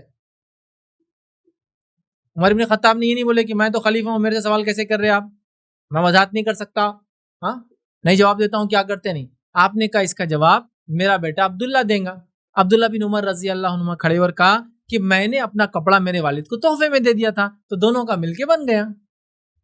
کلیئرفیکیشن ہو گیا، معاملہ وہاں فنش ہو گیا اور خلیفہ کے خلاف کوئی بات نہ رہی. لیکن اگر ہم یہ سوچ لینا نہیں جواب نہیں دینا ہے، کچھ لوگوں کا ایک مزاج بنتا ہے، وہ اپنے اطراف ایک ماحول کریٹ کرنا چاہتے ہیں تاکہ غلط فہمیاں ڈیولپ ہو، جس سے لوگ ان کو ہائی فائی بڑا یہ وہ خاندان سماج وہ کرتے ہیں ایسی حرکتیں. تو لہٰذا یہ بہت غلط بات ہے یاد رکھیں. تو لہٰذا آپ کیا کریں، جیسی آپ کو پتا چلے کہ خاندان میں آپ کے تعلق سے غلط فہمی پھیل رہی ہے اس کی وضاحت آپ کر لیں یاد رکھیں. ٹھیک ہے. تو آئیے ہم جس بات کی طرف بڑھ رہے تھے وہ بات یہ تھی کہ غلط فہمی کا علاج کیسے کیا جائے. تو غلط فہمی کے علاج کے لیے دو ہی چیزیں کرنا ہے آپ کو انشاءاللہ. پہلا تحقیق، دوسرا وضاحت.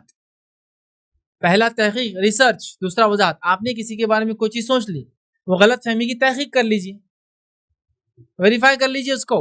تو پہلا تحقیق ویریفیکیشن غلط فہمی کی، دوسرا وضاحت، اس کو جو ہے کلیئر بھی کر دے. مطلب مثال کے طور پر آپ کسی کو دیکھ کر سوچ رہی آدمی غلط ہے، تحقیق کر لیجیے، ویریفائی کر لیجیے اس کو.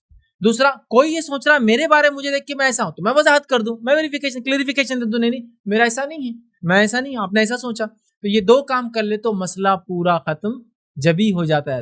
حضرت عثمان رضی اللہ عنہ کا جو واقعہ میں نے سنا ہے مسند احمد کی روایت، حضرت عمر نے کیا کیا، عثمان ابن عفان نے جواب نہیں ہے تو خاموش بیٹھے آپ نہیں، فوراً تحقیق کرنا چاہیے. حضرت ابوبکر کو بیچ میں ڈالا، وہاں لے کر آئے، حضرت ابوبکر نے سوال کیا، مسئلہ فنش ہو گیا. نہیں ہوگا، ہو گئی تحقیق، ہو گیا معاملہ کلیئریفیکیشن. دوسرا حضرت عثمان رضی اللہ عنہ سے پوچھا گیا، آپ نے وضاحت کر دی کہ میں فکر میں لگا دوں، یہ نہیں کہا کہ میں کچھ بھی کروں گا، میری زندگی ہے، کون ہوتا پوچھنے والا، نہیں. آپ نے فوراً کیا کیا، وضاحت کر دی، وضاحت آ گئی. حضرت عمر نے تحقیق کی، حضرت عثمان نے وضاحت کی، معاملہ ختم. تو کسی بھی غلط فہمی کو دور کرنے کا طریقہ ہے ایک تحقیق، دوسری وضاحت کر لیجیے، یاد رکھیے معاملہ فنش. ہمارے پاس نہ تحقیق ہوتی ہے نہ وضاحت ہوتی ہے، زندگی بھر مرنے تک غلط فہمیاں لے کے مر جاتے ہیں. مطلب حالت یہ ہے غلط فہمیوں کی کہ اگر بہو توے پہ بھی کھڑے ہوا تو ساس کو یقین نہیں میرے بارے میں یہ کبھی اچھا سوچتی ہوں گی، کبھی اس نے سوچا ہوگا. کلیئر کرنا ہی نہیں، یہ ایسے ہی جانا ہے ہم کو لے کے. بدگمانیوں کا یہ حال ہے، غلط فہمیوں کا یہ حال ہے کہ کسی کو انتہا نہیں، کوئی کسی کو وضاحت نہیں کرنے کو تیار ہے. تو پہلا کام تحقیق، دوسرا کام وضاحت کر دینا، اس سے تمام معاملے ختم ہو جاتے ہیں. اللہ رب العزت نے تحقیق کے تعلق سے قرآن فرما رکھا، سورہ حجرات کی آیت میں فرما رکھا، یا ایھا الذین آمنوا ان جاءکم فاسق بنبأ فتبینوا، کہ اگر کوئی تمہارے پاس فاسق خبر لے کر آئے، فتبینوا، تو تم کیا کرو، اس کی وضاحت کر لو، کلیئریفیکیشن لے لو، تحقیق کر لو، مطلب جا کے چیک کر لو ویسا ہے یا نہیں، تو معاملہ ختم ہو جائے گا. اور دوسرا یاد رکھیے کسی بھی معاملے میں جو ہے وضاحت کر دینی چاہیے، وضاحت غلط فہمیوں کو دور کر دیتی، یاد رکھیے. اور آئیے وضاحت کے تعلق سے بھی میں ایک واقعہ سنا دیتا ہوں. نبی اکرم صلی اللہ علیہ وسلم رمضان کا مہینہ ہے، اعتکاف میں بیٹھے ہیں، آپ کی بیوی صفیہ رضی اللہ عنہا آپ سے ملاقات کے لیے آتی ہے، نبی اکرم صلی اللہ علیہ وسلم ملاقات کرتے ہیں. ملاقات کے بعد چونکہ رات کا وقت تھا آپ نے سوچا میں چھوڑ دیتا ہوں، آپ کا گھر مسجد نبی کے بیک سائڈ میں پیچھے کے حصے میں تھا، آپ مسجد کے دروازے تک گئے اور بیچ میں گلی تھی، آپ کی اہلیہ آپ کے ساتھ تھی، وہاں سے دو نوجوان انصاری گزر رہے تھے. جیسے اللہ کے رسول صلی اللہ علیہ وسلم کو دیکھا دونوں پیچھے کی طرف ہٹ گئے، آپ نے کہا ادھر آؤ ادھر آؤ ادھر آؤ، بلایا تو نہیں. جیسے دیکھا کہ اللہ کے رسول ایک عورت کے ساتھ تھا، آپ پیچھے ہٹ گئے، نبی اکرم صلی اللہ علیہ وسلم بلایا ادھر آؤ ادھر آؤ، وہ آئے اور آنے کے بعد کہا یہ میری بیوی صفیہ ہے. ہاں، یا روایت میں آتا ہے یہ بنتے ہوئی ہے، مطلب یہ ہوئی کی بیٹی ہے صفیہ، یاد رکھیں. تو یہ میری بیوی صفیہ ہے. انہوں نے کہا اللہ کے رسول ہم آپ پہ شک کریں گے کیا کہ آپ کے ساتھ آپ نے کہا نہیں، شیطان انسان کے جسم میں خون کی طرح دوڑتا ہے. تحقیق اور وضاحت. اللہ کے رسول نے وضاحت کی تو میں نہیں سمجھتا ہوں دوسرا کوئی آدمی بچا وضاحت کے معاملے میں. ہمارا معاملہ ہے نہیں چلنے دو غلط فہمیوں کو, اللہ جواب دیں گا جی, میرے بدلے فلاں ہوں گا جی. ارے پہلے اپنا کام تو کرو, اللہ جو کرنا ہے وہ کرے گا بعد میں, لیکن پہلے تمہارا کام کیا ہے؟ کلیریفیکیشن, ویریفیکیشن, وضاحتیں کر دینا, وہ سب نہیں کر رہے تاکہ غلط فہمیوں کو بڑھتی غلطی کم کرنا چاہیے. تو ہمیں تو یہ کرنا چاہیے کہ اگر ہمارے تعلق سے کوئی غلط فہمی پھیل رہی ہے تو اس غلط فہمی کو ہم فوراً وضاحت کر دیں. وضاحت کرنے سے کیا ہوتا ہے معلوم آپ کو؟ مسئلہ وہیں جگہ پر ختم ہو جاتا ہے, معاملہ آگے نہیں بڑھتا ہے اور دل صاف ہو جاتے ہیں اندر کی. چلیے آگے بڑھتے ہیں. تو شیطان خون کی طرح دوڑتا ہے, ہمیں چاہیے کہ ہم اس چیز کو وضاحت کر لیں. کوئی بھی چیز ہو چھوٹی بڑی, فوراً کلیریفیکیشن. لیکن اب کلیریفیکیشن کے نام پہ آپ جو ہے جس کو کہیں گے انفارمیشن بیورو مت بن جائے سیدھا, یا انٹیلیجنس بیورو. ہر چیز آپ کو چاہیے کلیریفیکیشن میں, یہ کیوں, وہ کیوں, ویسا کیوں, یہاں کیوں, اتنا بھی نہیں. لیکن کچھ چیزوں میں تو چھوٹ دے دینی چاہیے لوگوں کو, لیکن کچھ جگہ ہو سکتا ہے, لیکن ہر جگہ آپ پکڑ کر لیں گے یہ بھی مشکل ہو جائیں گے زندگی جینا. یاد رکھ, مطلب آپ یہ کپڑے پہنے, وضاحت کہاں سے لائے؟ کتنی یار, ایک آدمی مالدار ہے تو سوچ لینا چاہیے, مالدار آدمی تو کچھ بھی لا سکتا ہے نا. ایک غریب نے روز اچھے کپڑے پہنا تو آپ پوچھ سکتے, چونکہ وہاں شک کے امکانات ہیں. لیکن اب ہر چیز میں آپ وضاحت کلیریفیکیشن بولیں گے تو قدم قدم پہ آدمی چل نہیں سکتا. لیکن مانا یہ ہے کہ اچھا ظن رکھتے ہوئے, سوچ رکھتے ہوئے کام کرنا چاہیے. اب آئیے, بدگمانی کیا ہوتی ہے؟ یہ تھوڑا غلط فہمی سے تھوڑا ہٹ کر ہوتی ہے. غلط فہمی میں کیا ہو رہا ہے, ہم لوگوں نے جیسا نہیں تھا ویسا سوچ لیا. اب بدگمانی میں کیا ہوتا ہے؟ دیکھیے بدگمانی کا ڈیفینیشن ہے آدمی کا دوسرے بھائی کے متعلق یہ سوچ لینا کہ یہ میرے خلاف ہے, ٹھیک ہے, اور پھر ایسے خیالات کو بار بار ذہن میں لاتے رہنا کہ یہ میرے خلاف ہے, یہ میرا اینٹی ہے, یہ ویسا نہیں جیسا بتاتا ہے, یہ بہت شانہ ہے, یا ایسا ہے, خلاف ہے, یہ سوچ لینا اور اسی خیالات کو بار بار لاتے رہنا یہاں تک کہ جھگڑا کر لے اس سے. سمجھ رہا؟ یا دوسرا ہے بغیر کسی دلیل کے یہ سوچ لینا کہ فلاں بندہ اچھا نہیں ہے, بغیر دلیل کے یہ سوچ لینا کہ فلاں انسان اچھا نہیں ہے اور اس کے دین اور دنیا میں ایسی ایسی خرابیاں ہیں, بغیر کسی تحقیق کے. بس یہ نا انہوں ایسے ہوں گے, انہوں ویسے ہوں گے, اور یہ بہت بڑا مسئلہ ہے. یہ بہت بڑا مسئلہ آج یاد رکھیے. یہ بدگمانیاں بہت نقصان دے رہی ہیں. یہ بدگمانی ایک فرد کو نقصان دیتی ہے, یہ بدگمانی ایک قوم کو بھی دیتی معلوم. اس لیے کہ آج مسلمانوں کے تعلق سے لوگوں کو بدگمانیاں ہیں کہ مسلمان ٹیررسٹ ہوتے ہیں. پہلے ہی سوچ لیا انہوں نے, نہ ہم سے ملے, نہ ہمارے دین کو دیکھا, نہ نبی کی سیرت کو دیکھا, نہ قرآن کو پڑھا, لیکن سوچ لیا بدگمانی. تو یہ ایک فرد کو نقصان دیتی ہے, یہ ایک انسٹیٹیوشن کو نقصان دیتی ہے, ایک ادارے کو, ایک جماعت کو نقصان دیتی ہے, پورے ملک کو نقصان دیتی ہے, قوم کی قوم اور ملت کی ملتوں کے بارے میں جو ہے بہت زیادہ غلط باتیں پھیل جاتی. تو بدگمانی کیا ہے؟ پہلے سوچ لینا یہ میرے خلاف ہے, یہ اچھا نہیں ہوگا, یہ فلاں یہ فلاں یہ فلاں, یہ ایک مزاج بن جاتا ہے. اس کے یاد رکھیے بہت سارے نقصانات ہیں, یاد رکھیے. اور آج اکثر ہم جو دوسروں کے بارے میں سوچتے اور سمجھ رکھتے ہیں وہ بدگمانی کے بیسس پر ہی ہے. فلاں جماعت نا, اور یہ بہت خطرناک جماعت ہے, وہ اللہ کے رسول کو نہیں مانتے. کہاں سے لائے؟ کبھی ان کی کوئی کتاب پڑھے؟ نہیں دکھتا ان کے, تم کون اتنے ہوشیار ہو گئے دکھتا اور دکھنے سمجھ جا رہے, تم کون سے علامہ بہت بڑے. کبھی کوئی کتاب پڑھے ان کی, کسی عالم کی ان کی تقریر سنے, کیا کبھی ان سے فلاں ہوا؟ بدگمان ہو گئے. اب آئیے ایک مثال دیتا ہوں میں, آج سے 10 سال پرانی مثال ہے, ذاتی مثال دے رہا ہوں باتوں کو سمجھنے کے لیے. ایک صاحب ایک مرتبہ, چونکہ میڈیا کا دور نہیں تھا, لوگ اتنے آسانی سے ایکسیس نہیں کرتے تھے, ایک صاحب ایک مرتبہ آئے, ملے اور بولے میں معافی چاہتا ہوں, گلے ملنا چاہتا ہوں. گلے ملتا ہے, آپ پہلے بولے معاف کر دیجیے. میں نے کہا کیے کیا پہلے بولو, تو پیسہ ویسا ہوں گا تو لے کے معاف کروں گا نا. نہیں بولے پیسہ ویسا نہیں تھا, کچھ دوسرا تھا. مطلب کیا ہے بولیے, چلیے معاف کیا میں نے. آپ تو بولے ہم کو بولے آپ کے بارے میں بولے بدگمانی ہو گئی تھی. میں نے کہا کیا بدگمانی ہوگی؟ تو بولے ہم نے آپ کے اجتماع کا اشتہار پڑھے تھے, بولے کہ عورتوں کا بھی انتظام ہے. تب ہم کیا سوچ رہے, بولے عورتوں کا انتظام ہے تو آدمی عورتیں سب بیٹھے ہوئے اگر سمجھ رہے نا, عورتوں کا انتظام مطلب وہ کیا سوچ رہے ہیں. دیکھیے کہیں بھی اگر لکھا اس مسجد میں عورتوں کا انتظام ہے, اس جگہ عورتوں کا انتظام ہے, اس اجتماع میں عورتوں کا انتظام ہے, تو کیا اس کا مطلب یہ ہے کہ ایک آدمی بیٹھا بازو ایک عورت بیٹھی ہوئی, فرسٹ کم فرسٹ بیسس سے بیٹھ گئے, تم پہلے آئے تم بیٹھے, نہیں تم ادھر بیٹھو, تم ایسا ہوتا ہے؟ نہیں ہوتا ہے نا, نہیں ہوتا ہے نا, کہیں بھی نہیں ہوتا ہے. میں آپ کو بتاتا ہوں, تھیٹرز میں بھی اگر عورت کا ہاتھ دیکھتے تھے نا تو کارنر ٹکٹ دیتے ہوں تاکہ اس کو الگ جگہ ملے کم از کم. مطلب ایک جگہ جو ہم دیکھتے نہیں, ہم جاتے نہیں, وہاں بھی اتنی احتیاط کی جاتی ہے.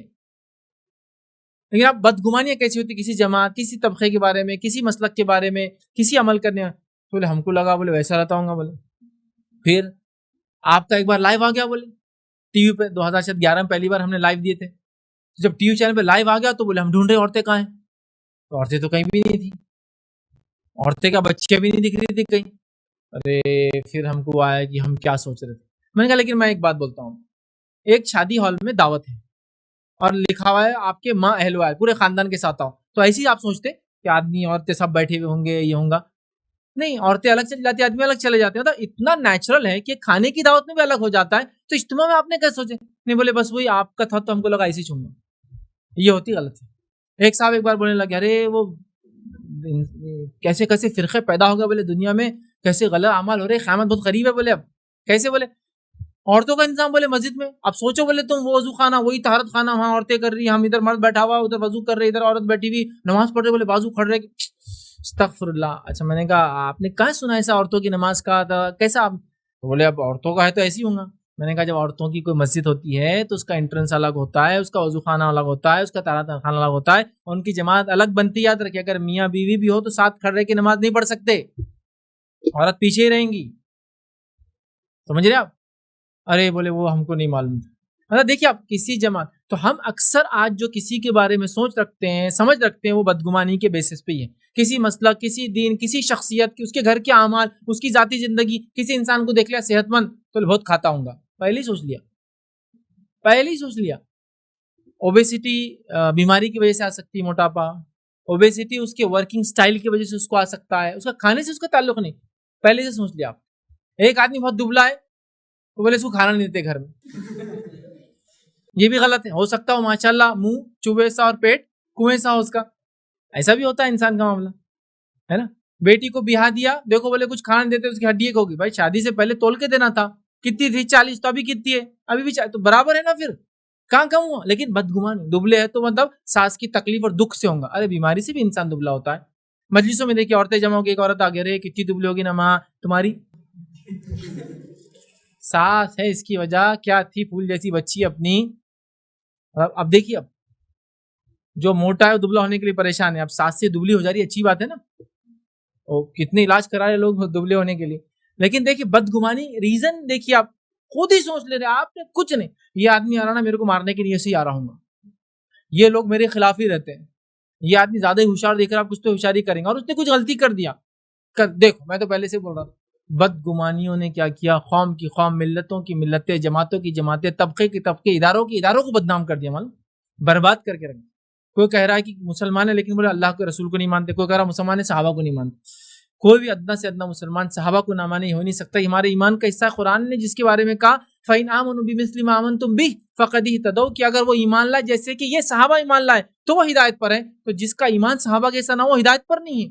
ہم تو ایمان لاتے تھا کہ صحابہ کے ایمان کو اللہ نے کسوٹی بنا دی ہمارے لیے، کیسے نہیں مانیں گا کوئی بھی گرے سے گرا طبقہ. یہ الگ بات ہے کہ کچھ لوگ کچھ صحابہ کو مان رہے کچھ کو نہیں، لیکن صحابہ کو تو سب مانتے ہیں.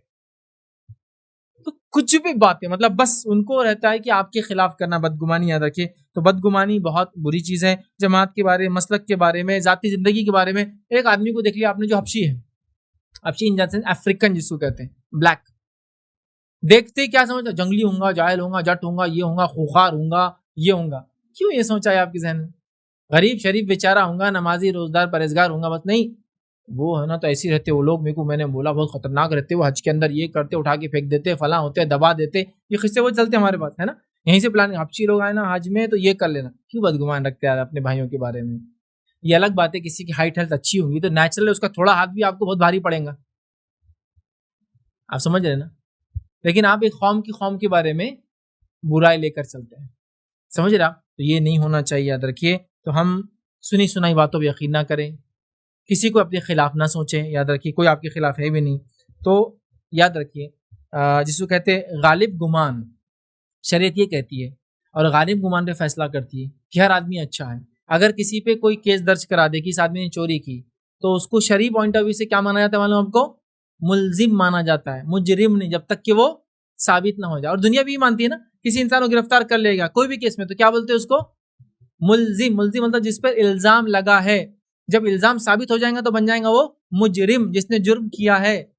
شریعت بھی یہ بولتی ہے غالب گمان یہ کہ ہر آدمی اچھا ہے جب تک کہ برائی ثابت نہ ہو. تو لہٰذا اگر کسی پہ الزام بھی ہے تو انتظار کیا جائے گا جب تک کہ اس کے بارے میں وہ چیز کی تحقیق نہ ہو جائے. یاد رکھیے اس چیز کو ہم لوگ ذہن میں رکھیں، ٹھیک. اسی طرح جو ہے بغیر کسی دلیل کے ہم چیزوں کو مان لیتے ہیں، ٹھیک. اور اللہ کے رسول صلی اللہ علیہ وسلم نے سنی حدیث میں کیا فرمایا. حدیث کے الفاظ دیکھیے اس طرح سے، اور نبی اکرم صلی اللہ علیہ وسلم فرماتے کہتے ہیں تم بدگمانی سے بچو کیونکہ بدگمانی سب سے زیادہ جھوٹی بات ہے۔ اکذب الحدیث، یہ سب سے جھوٹی بات ہے۔ بدگمانی سے بچو، یہ سب سے جھوٹی بات ہے، کیونکہ بدگمانی کا سب سے بڑا پرابلم یہ ہے کہ بدگمانی جو آپ دوسروں کے بارے میں رکھتے ہیں، آپ اس کو ویسا سوچتے کہ ویسا ہوگا، یہ سب سے بڑا پرابلم ہے۔ تو یہ سب سے بڑی جھوٹ بات ہے، یاد رکھیے بدگمانی۔ قرآن میں اللہ رب العزت نے ہمیں جو ہے بدگمان ہونے سے حکم دیا کہ اس سے پرہیز کیا جائے، چونکہ اللہ نے فرمایا زیادہ گمان کسی کے بارے میں نہ کیا کرو، مطلب بدگمانی، ان بعض الظن اسم، اس لیے کہ بہت ساری بدگمانیاں گناہ ہے، مطلب بغیر آپ کچھ کیے کہ گناہ گار ہو جاتے ہیں، اس لیے اللہ نے فرمایا زن سب سے بڑا جھوٹ ہے، یاد رکھیے زن، گمان کسی کے بارے میں آپ رکھنا، بدگمانی جس کو عام زبان اردو میں کہتے ہیں، یہ سب سے بڑی جھوٹی بات ہے، چونکہ آپ بغیر کسی بیسس سے کسی کو جھوٹا، زانی، مکار، چور، برا، ظالم سمجھ لیتے ہیں، کوئی دلیل نہیں آپ کے، کیونکہ آپ نے سوچ لیا اس کی مونچھیں ایسی پلٹی ہوئی ہے تو یہ اتنا خطرناک ہوگا، اس کی داڑھی ایسی ہے تو یہ اور بھینکر ہوگا، فلاں آدمی موٹا ہے تو وہ ایسا ہوگا، فلاں عورت چھوٹی ہے تو فتنے باز ہوں گی، فلاں آدمی لمبا ہے تو ایسے ہی کرتا ہوگا، فلاں لوگ ایسے تو ایسے ہوں گے، مسلمان وہ کرتے تو ویسے ہوں گے، اور فلاں کمیونٹی کے لوگ ویسے کپڑے پہنتے تو ایسے ہر چیز کے بارے میں پہلے سوچ کے آپ اس کو لیبل دے دیتے ہیں، یقین کر لیتے ہیں کہ ویسا، یہ اسی لیے اللہ کے رسول کو سب سے بڑا جھوٹ کا، چونکہ اس کا سب سے بڑا ایشو یہ بدگمانی کا، آپ سوچ کو یقین میں بدل دیتے اپنے ذہن کے اندر کہ ایسی ہوں گا، سمجھے، یہ بہت خطرناک چیز ہے، اس لیے اس کو اکذب جو حدیث کہا گیا، سب سے بڑی جھوٹی بات کہا گیا، آپ سمجھ رہے، بدگمانی بہت خطرناک چیز ہے، یاد رکھیے، لوگوں کو کسی سے بھی کسی سے ہو جاتی ہے، یہ رنجشوں میں بدل جاتی ہے، دشمنیوں میں بدل جاتی ہے، یاد رکھیے، اور اس سے بہت زیادہ جھگڑے ہوتے، یاد رکھیے، اور اللہ رب العزت نے قرآن کے اندر سورہ یونس میں فرمایا کہا ان الظن لا یغنی من الحق شیئا، اللہ فرماتا ہے کہتا ہے بے شک گمان حق کے مقابلے میں کوئی فائدہ نہیں دیتا، گمان کرنا حق کے مقابلے میں کوئی فائدہ نہیں دیتا، تو لہٰذا ہم گمان سے بچے، یاد رکھیے بدگمانیوں نے میاں بیوی کے رشتے توڑوا دیے، بدگمانیوں نے اچھے خاصے بھائیوں میں جھگڑا لگا دیا، بدگمانیوں نے بچوں کو ماں باپ سے الگ کر دیا، بدگمانیوں نے ماں باپ کو بچوں سے الگ کر دیا، بدگمانیوں نے بھائیوں کو بھائیوں سے، دوستوں کو دوستوں سے، تجارت کرنے والے بزنس پارٹنرز کو اپنے ایک دوسرے سے بزنس دور کر دیا، یاد رکھیے، اور بہت بڑا کام شیطان بدگمانی کے ذریعے کر لیتا ہے، تو لہٰذا کبھی بھی کسی کے معاملے میں آپ بدگمان نہ ہوا کرے۔ آئیے ایک حدیث ہم دیکھتے ہیں، حضرت معاویہ رضی اللہ عنہ سے روایت ہے، میں نے رسول اللہ صلی اللہ علیہ وسلم فرماتے ہوئے سنا، آپ فرماتے تھے اگر تو مسلمانوں کے عیوب کی تلاش میں رہے گا تو ان کے اندر بگاڑ پیدا کر دے گا، یا قریب ہے کہ تو ان کے اندر فساد پیدا کر دے گا، اگر تو مسلمانوں کے عیوب کے پیچھے پڑا رہے گا، قریب ہے تو ان میں بگاڑ پیدا کر دے گا یا فساد پیدا کر دے گا، تو لہٰذا ہمیں کسی کے عیبوں کے پیچھے پڑنا نہیں ہے، یہ تو وہ ہے کہ قریت کی جانتا ہے نا، اب یہ بدگمان آدمی تو ویسے ہی سوچ رہا ہے، اس نے تو کچھ دیکھا بھی نہیں، یہاں تو حکم ہے قریدنا بھی نہیں ہے، ڈھونڈنا بھی نہیں ہے، جانچنا بھی نہیں ہے، ہم کو کسی کو دنیا میں اپنے طرف سے جس کو کہیں گے نا اندازے نہیں لگانا ہے، ماپنا نہیں ہے، فیصلے نہیں کرنا ہے، وہ اللہ تعالیٰ ہے جو اس کے بارے میں فیصلے کریں گے۔ جی، کہ اگر رشتہ داروں میں کسی دو کے بیچ پرابلم رہی اور آگے جا کے مینس کمپرومائز ہو گیا، اچھا بھی ہو گیا، تو جو دوسرے رشتہ دار رہتے، فار ایگزامپل اگر ان کے دعوت میں آ گئے اور وہ دوسرے رشتہ دار کو معلوم نہیں کہ ان کا کمپرومائز ہو گیا، تو یہ بیک بیچنگ کر کے ان کے بیچ میں کانسیکوینسز پیدا کر لیتے، تو اس حالت میں کیا کرنا چاہیے؟ بھائی نے ایک سوال کیا کہ اگر کسی دو رشتہ دار میں جھگڑا تھا، اب کمپرومائز ہو گیا، تیسرے کو نہیں پتا کمپرومائز ہو گیا، اب یہ دونوں کسی دعوت میں دیکھے تو تیسرا اس کو بہکا دیتا ہے کہ یہ ایسے تھے ویسے تھے ویسے تھے، اب کیا کریں؟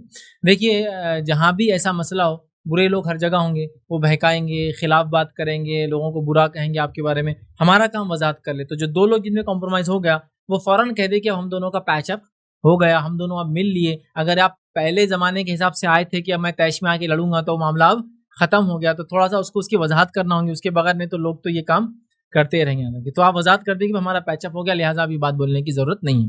اور دوسری بات یہ کہ جیسا آپ کا پچھلے سال بھی پروگرام نہیں ہوا تھا اور یہ سال بھی پروگرام نہیں ہوا، تو باہر یہ پرابلم چالو ہے کہ دوسرے جماعت کے لوگوں نے آپ پہ الزام لگائے کہ آپ لیڈیز کو سمجھائے راتوں رات باہر وہ کرتے، بیان کے علاوہ یہ صاحب نے کہا، اور آپ کو بولے کہ آپ یہ کراؤ مت، تو آپ نے مینس کچھ پرابلمس نہ ہونے کے لیے یہ پروگرام کرایا نہیں، سمجھو، تو یہ غلط فہمی چالو ہے باہر، کیا دوسرے جماعت کے لوگوں نے آپ پر الزام لگایا۔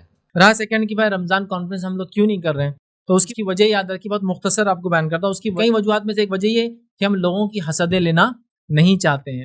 نتیجتاً چونکہ ہوا یہ کہ 2-3 سال پہلے کافی لوگوں نے مل کر کافی وہ کیا کہ یہ پروگرام نہیں ہونا چاہیے وغیرہ وغیرہ، لیکن اس کے پیچھے یہ وجہ نہیں تھی عورتوں کے آنا وغیرہ، کیونکہ جہاں انہوں نے یہ دلیل مجھے دی کہ عورتیں آپ کے پروگرام میں رات میں آتی، اس کی کیا شرعن دلیل ہے، تو میں نے بھی ان سے کہا تھا کہ بازاروں میں جو عورتیں آپ کی اور میری جاتی ہے اس کی شرعن کیا دلیل ہے، تو کہا ہمارے پاس کوئی نہیں. تو میں نے کہا پہلے ان کو روک لو، تو انشاءاللہ یہاں بھی ہم روک دیں گے.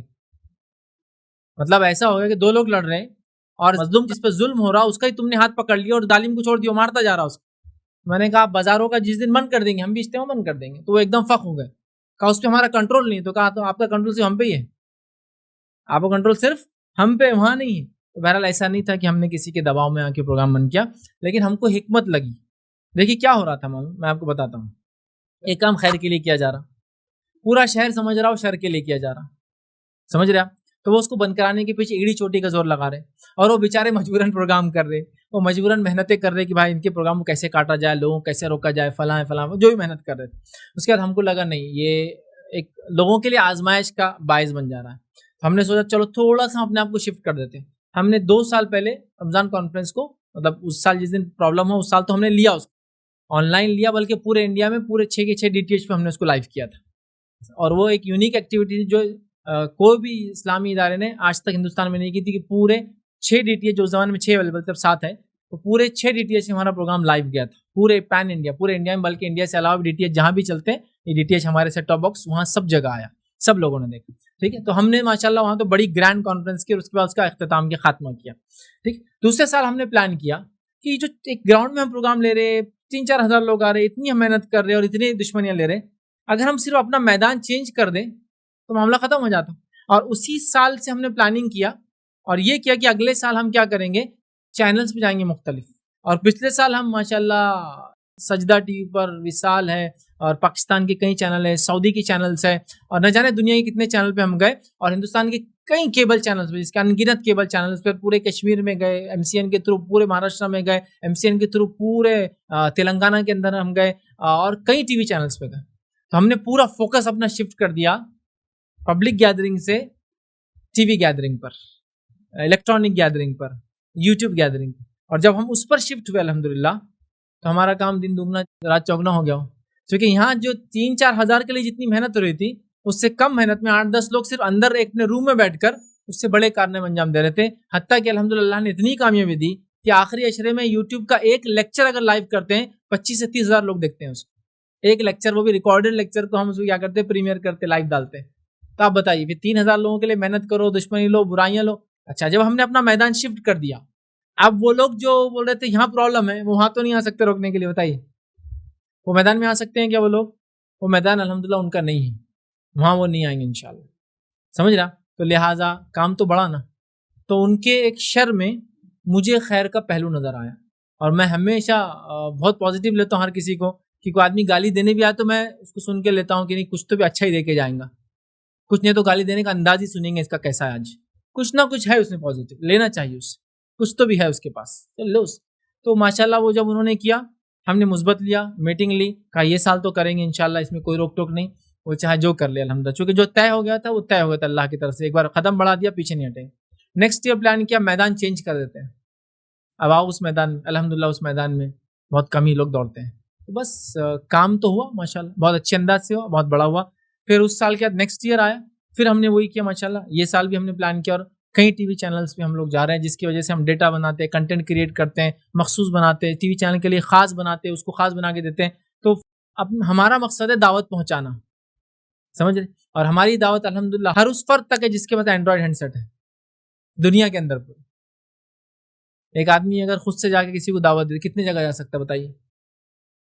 ہر آدمی جو اینڈرائڈ یوز کر سکتا ہے میں وہاں تک پہنچ سکتا ہوں. یہ ریچ ہے ہماری. اب دیکھنے والا دیکھیں، ہے نا. اور الحمدللہ اس کے بعد سے جو ہم نے دھیان ادھر زیادہ دیا ماشاءاللہ، اس کے بہت فائدے ہیں. تو یہ بہت بڑی کامیابی ہے نا. یہ تبھی ہو سکتی ہے جب ہم اس سے نکلیں اور کچھ اور طرف دھیان دیں. تو وہ خیر کا پہلو تھا. اب اس کے بارے میں ان کو بدگمانی رکھ رہا ہے یا خوش فہمی میں ہے کہ ہم نے بند کرا دیا، تو اس کے لیے دیکھیے ہم بد دعا تو نہیں کرتے، لیکن وہ اپنے خود جس کو کہیں گے خسارے کا سامان لے رہا ہے. پہلا کہ وہ ایک دینی کام روک کے خوش ہو رہا ہے، اس کی غلط فہمی ہے. ہاں اگر وہ کوئی ایک تھیٹر بن کر کے بتا دے، اس کی اوقات نہیں ہے اس کی.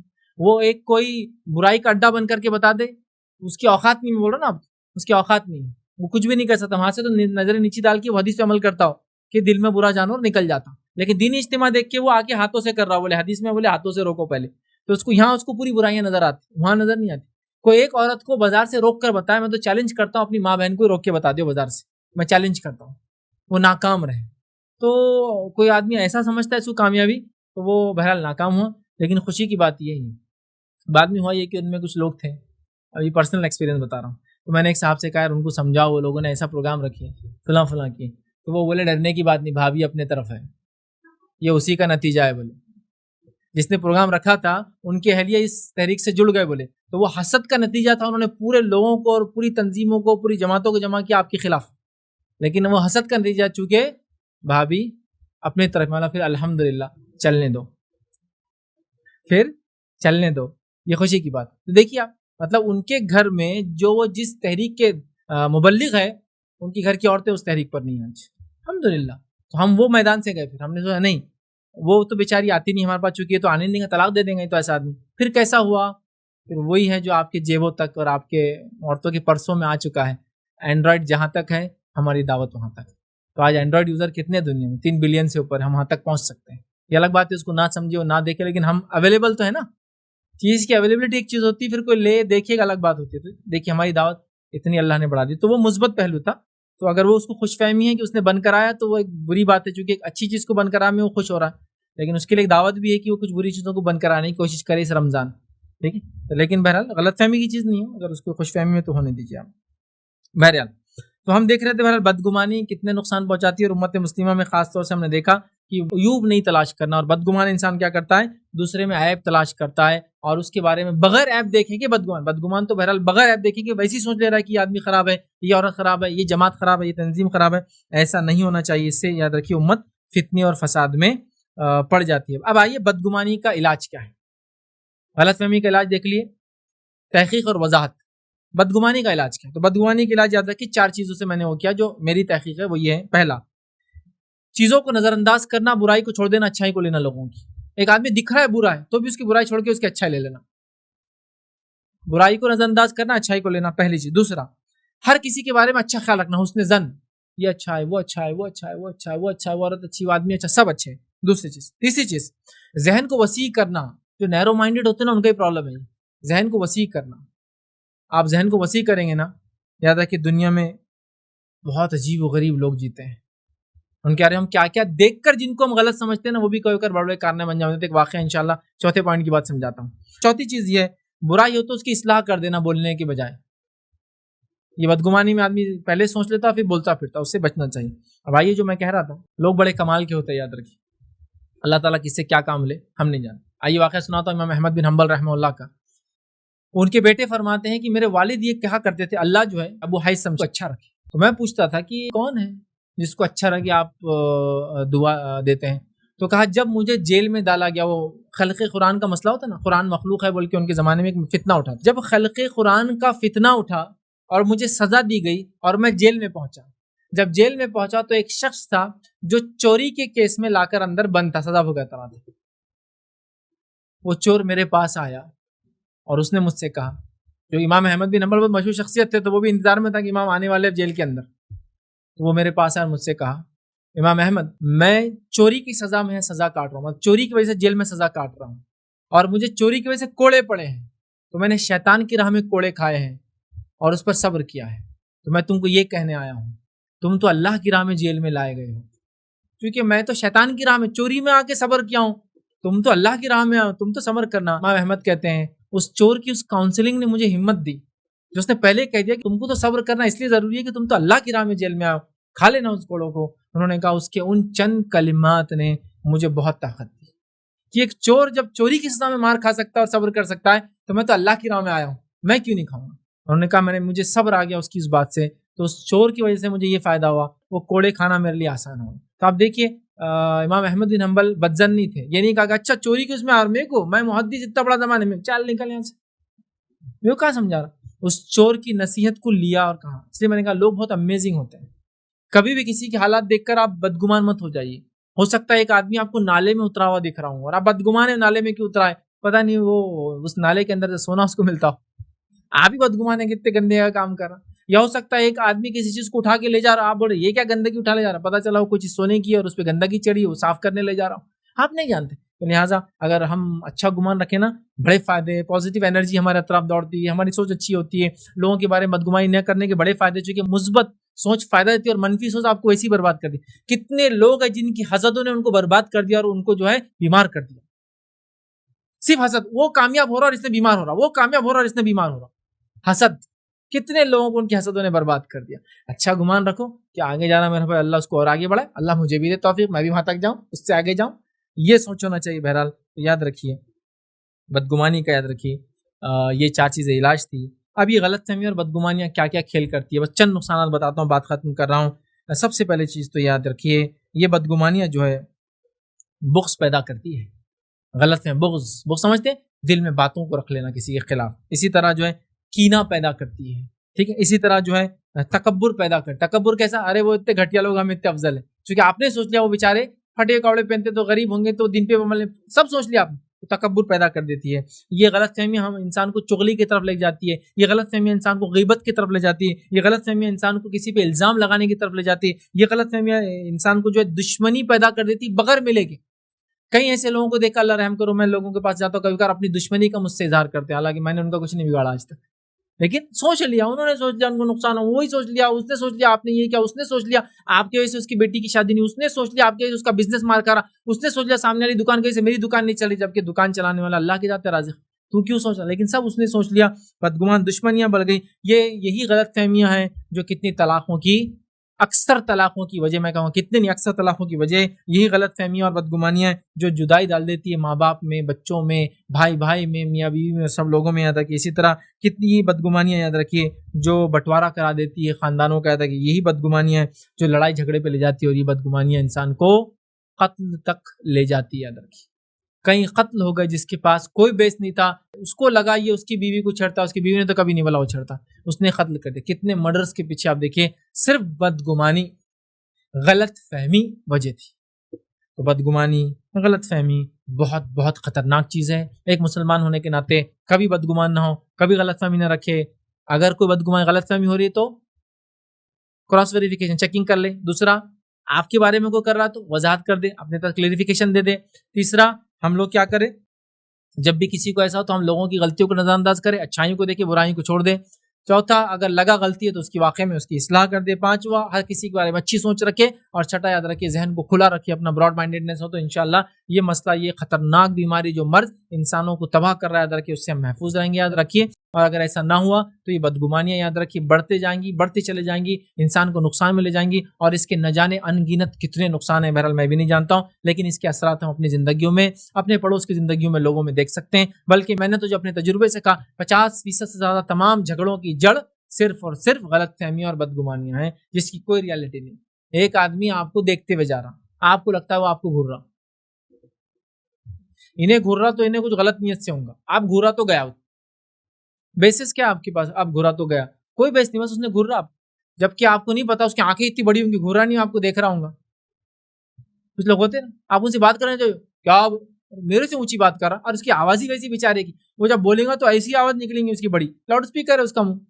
اب نہیں میرے خلاف ہے, انہیں تیز بات کرا, نہیں فلاں ایسا ہے, انہیں ویسا ہے تو انہیں ایسا ہوگا, اس کے چہرے پہ دکھ رہا انہیں فلاں ہوگا, یہ ایسا تو بے نمازی ہوگا, وہ فلاں ہے تو ایسا ہوگا, یہ عورت ایسے چل رہی تو اتنی بیکار ہوں گی, فلاں آدمی ایسا تو یہ ہوگا. سب بدگمانیوں پہ زندگی گزارے, کب تک؟ یہ گناہ ہے, یاد رکھیے بدگمانی.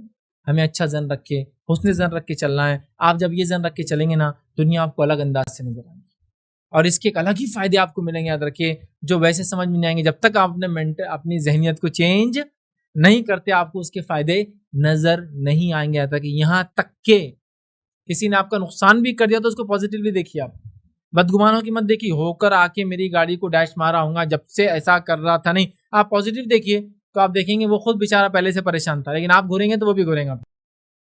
سمجھ رہا, آپ پازیٹیو دیکھ کے بول رہے بھائی آپ کو لگا تو نہیں نا, تو وہ خود ٹھنڈا ہو جا رہا ہے, انہیں تو میرے بارے میں پوچھ رہا, یہ بولنا چھوڑ کے کہ میری غلطی ہے, یہ بول رہا آپ کو تو لگا نہیں ہوگا نا, اللہ آپ کو اچھا رکھے, جائیے. سمجھ رہے, آپ پہلے چل جائیے, آپ کو جلدی ہے, ختم ہو گیا. اب وہ ختم, اس کی شر ختم ہو گیا, واقعی میں فتنہ انگیز تھا, شر ختم کر دیا آپ نے, آگے بھیج دیا. اور دوسرا نہیں تھا تو کیوں بدگمان ہوتے, اس کے بارے میں اپنے اعمال خراب کرتے ہیں. پازیٹیو سوچ یاد رکھیے بہت تبدیل آتی ہے، یہ ایک انسان کے جینے کا طریقہ بدل دیے۔ کتنے لوگ دنیا میں صرف بدگمانیوں کی وجہ سے ڈپریس لائف جیتے ہیں، ڈپریس سمجھنا، ڈپریس سمجھتے نا کیا اس کو کیا بولیں گے، ذہنی بیمار۔ کتنے لوگ صرف بدگمانیوں اور غلط فہمیوں کی وجہ سے اپنی زندگیوں سے پریشان ہیں، خودکشی کرنا چاہتے ہیں۔ کتنے لوگ جو ہے صرف غلط فہمیوں اور اپنی غلط فہمیوں کی اور بدگمانیوں کی وجہ سے دنیا سے پریشان ہے، ہر چیز ان کو تکلیف دیتے ہوئے نظر آتی ہے۔ لیکن اگر آپ نظریہ بدل لینا، دنیا بہت الگ ہے، آپ دنیا جینا سیکھ لیں گے اگر نظریہ بدل دیں گے اسلام کے مطابق، آپ کو ہر چیز میں مزہ آئیں گا۔ میں نے رکھا نا امام احمد بن حنبل کتنے بڑے امام ہے، لیکن ایک چور سے وہ نصیحت لیتے ہیں، اس کو دعا دیتے ہیں، تو اس نے ان کو پازیٹیو چیزیں سکھائی۔ وہ بدگمان نہیں تھے کہ یہ چور کیا سکھائیں گا مجھے، اس کا کیا علم ہو، میرے پاس تو حدیث کا ذخیرہ ہے نا۔ حدیث کی کتابوں میں اگر کسی کتاب کو سب سے بڑی کتاب کہہ سکتے ہو تو امام احمد بن حنبل نے لکھی مسند احمد، 30,000 منفرد حدیثوں مشتمل ہے، جو کہ صحیح ستہ پورا ملا لے تو اتنی حدیثیں نہیں ہوتی، منفرد 30,000۔ بخاری میں 7,000 سے زیادہ، لیکن منفرد نہیں ہو، ایک ہی حدیث 2 3 باب میں ریپیٹ ہوتی ہے کبھی کبھار، تو منفرد 2,500 حدیثیں صرف 30,000 حدیثیں جمع کی۔ لیکن اتنا بڑا امام ہونے کے باوجود بھی عاجزی ہے کہ بدگمان نہیں، ایک چور کے بارے میں پازیٹیوزم، یہ ہوتا ہے مثبت۔ تو اگر وہ کر لیں گے نا، دنیا بدل جائیں گی۔ آپ اپنے جاب سے، اپنے کام سے، اپنے رشتہ داروں سے، اپنے پڑوس سے پریشان ہیں نا، آپ صرف اپنا نظریہ بدل دیجئے، آپ کو مزہ آنے لگے گا، آپ انجوائے کرنے لگیں گے سچویشنز۔ بری سی بری چیز بھی آپ کو اچھی سے اچھی لگیں گی، چونکہ وہ نصیحتیں دینے جائیں گی، آپ سیکھ دیں گی، سبق دیں گی، آگے جینے کا طریقہ سکھائیں گی۔ اور یہی اگر ذہنیت لے کے انسان چلے تو بہت کچھ کر سکتا ہے، ورنہ یہ منفی ذہنیت، یہ بدگمانیاں، یہ غلط فہمیوں نے بہت کثیر نقصان اس امت کو پہنچایا ہے، اور یاد رکھیں آگے پہنچاتے رہیں گی۔ تو اس نقصان سے بچنے کے لیے اپنے آپ کو ہم بدلے، انشاءاللہ عزیز جو ہے بہت فائدہ اٹھا سکتے ہیں، اور یہ گناہ بھی یاد رکھیے، گناہ بھی چھوٹ جائیں گا انشاءاللہ، اور ہم اپنے آپ کو دنیا کا فائدہ بھی دیں گے اور اخروی فائدہ بھی انشاءاللہ عزیز ہم اٹھائیں گے۔ اسی پر اپنی بات کو ہم ختم کریں گے۔ اللہ رب العزت سے دعا ہے کہ اللہ سبحانہ تعالیٰ ہم تمام کو جو ہے جو کچھ سنا گا اسے عمل کی توفیق عطا فرمائے، جب تک زندہ رکھے اسلام و ایمان پر زندہ رکھے، خاتمہ ایمان پر ہو۔ وآخر دعوانا الحمدللہ رب العالمین، سبحان ربک رب العزت عما یصفون وسلام علی المرسلین والحمدللہ رب العالمین۔ جی کچھ کوشچنز تھے، ہم لے لیں گے۔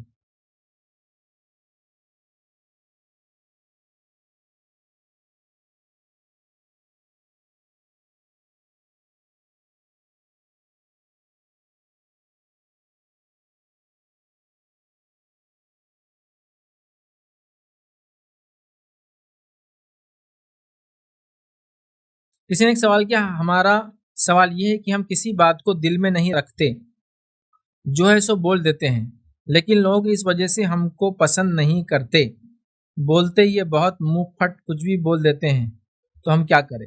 دیکھیے، سب سے پہلی چیز تو یہ بات تو عام ہے کہ جو لوگ بالکل بات کر دیتے ہیں، حقیقت پسندانہ رویہ اختیار کرتے ہیں، سیدھا بول دیتے ہیں، ایسا ایک بچہ ہوتا ہے تو اس کو پسند نہیں کرتے۔ ایک بچہ ہے، بچہ وہی بولتا ہے جو اس کو دکھتا ہے، اس کے دل میں کوئی کپٹ نہیں ہوتا، کینہ نہیں ہوتا ہے، سوچ کے نہیں بولتا ہے۔ ایک آدمی کو دیکھیں گے جو ریالٹی بول دی، ایک ننگا آدمی تو ننگا بول دیں گا۔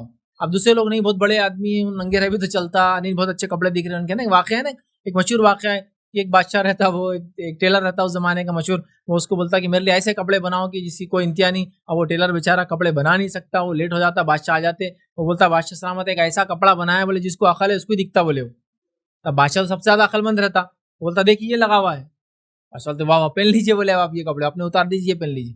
اب بادشاہ چلے، اب لوگ محل میں پہنچ جاتے، وزیر دیکھتے تو بولے پہلے بولتے بادشاہ نے آج ایسے کپڑے پہنے کہ جو عقل مند ہے صرف اس کو ہی دکھتے، بولے تو سب وزیر تو عقل مند ہی تھے، بولتے واہ واہ کیا کپڑے اپنے۔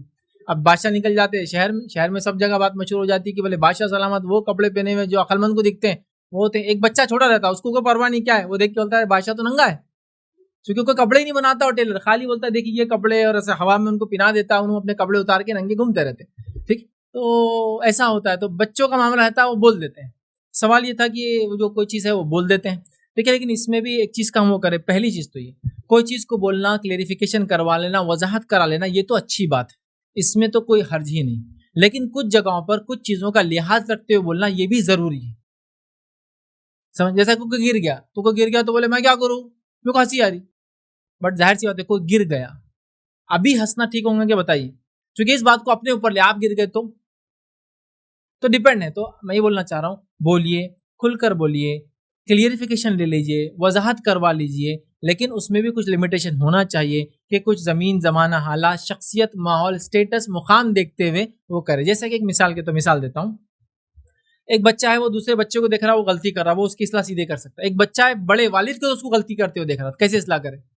اب اصلاح کا ڈنگ وہ تو نہیں کر سکتا نا، جیسا اس بچے کی کہتا تم غلط کر رہے ہیں، ابا کے دوست کو غلط بولیں گا تو بولیں گا بیٹے تمہارے باپ کی عمر کا نکلو، میری اصلاح کرتے، نہیں سنیں گا. آپ کیا کریں گے؟ والد کو بولیں گے آپ کے دوست ایسا کرتے ہیں، پھر وہ کریں گے. تو یہاں ڈیپینڈ ہے. تو تھوڑا سا جس کو کہیں گے میرا ایک لیکچر ہے لوگوں کی اصلاح کا 90 طریقہ، اس لیکچر کو آپ دیکھیں.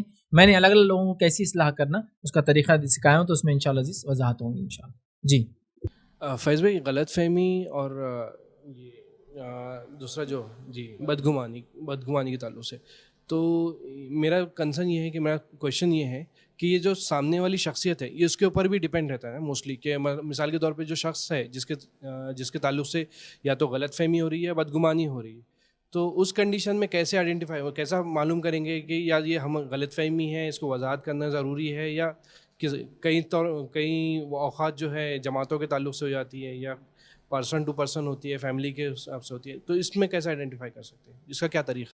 بھائی نے سوال کیا کہ جو غلط فہمی یا بدگمانی ہو جاتی ہے تو اب آئیڈینٹیفائی کیسا کرے، پھر اس کی وضاحت کیسا کرے، کلیریفیکیشن کیسا دے. تو دیکھیے یہ پرسن ٹو پرسن، جماعت ٹو جماعت، فیملی ٹو فیملی، خاندان ٹو خاندان، ڈیپینڈ ہے آپ کیسا کریں گے. مثال کے طور ایک ہوتا ہے غلط فہمی اور ایک ہوتا ہے خاندان کا مزاج.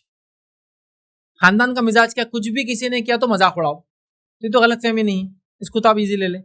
جیسا کہ آپ کسی نے کار لیا خاندان میں تو کوئی بولتا ہے اس نے بیل گاڑی لیا نہیں.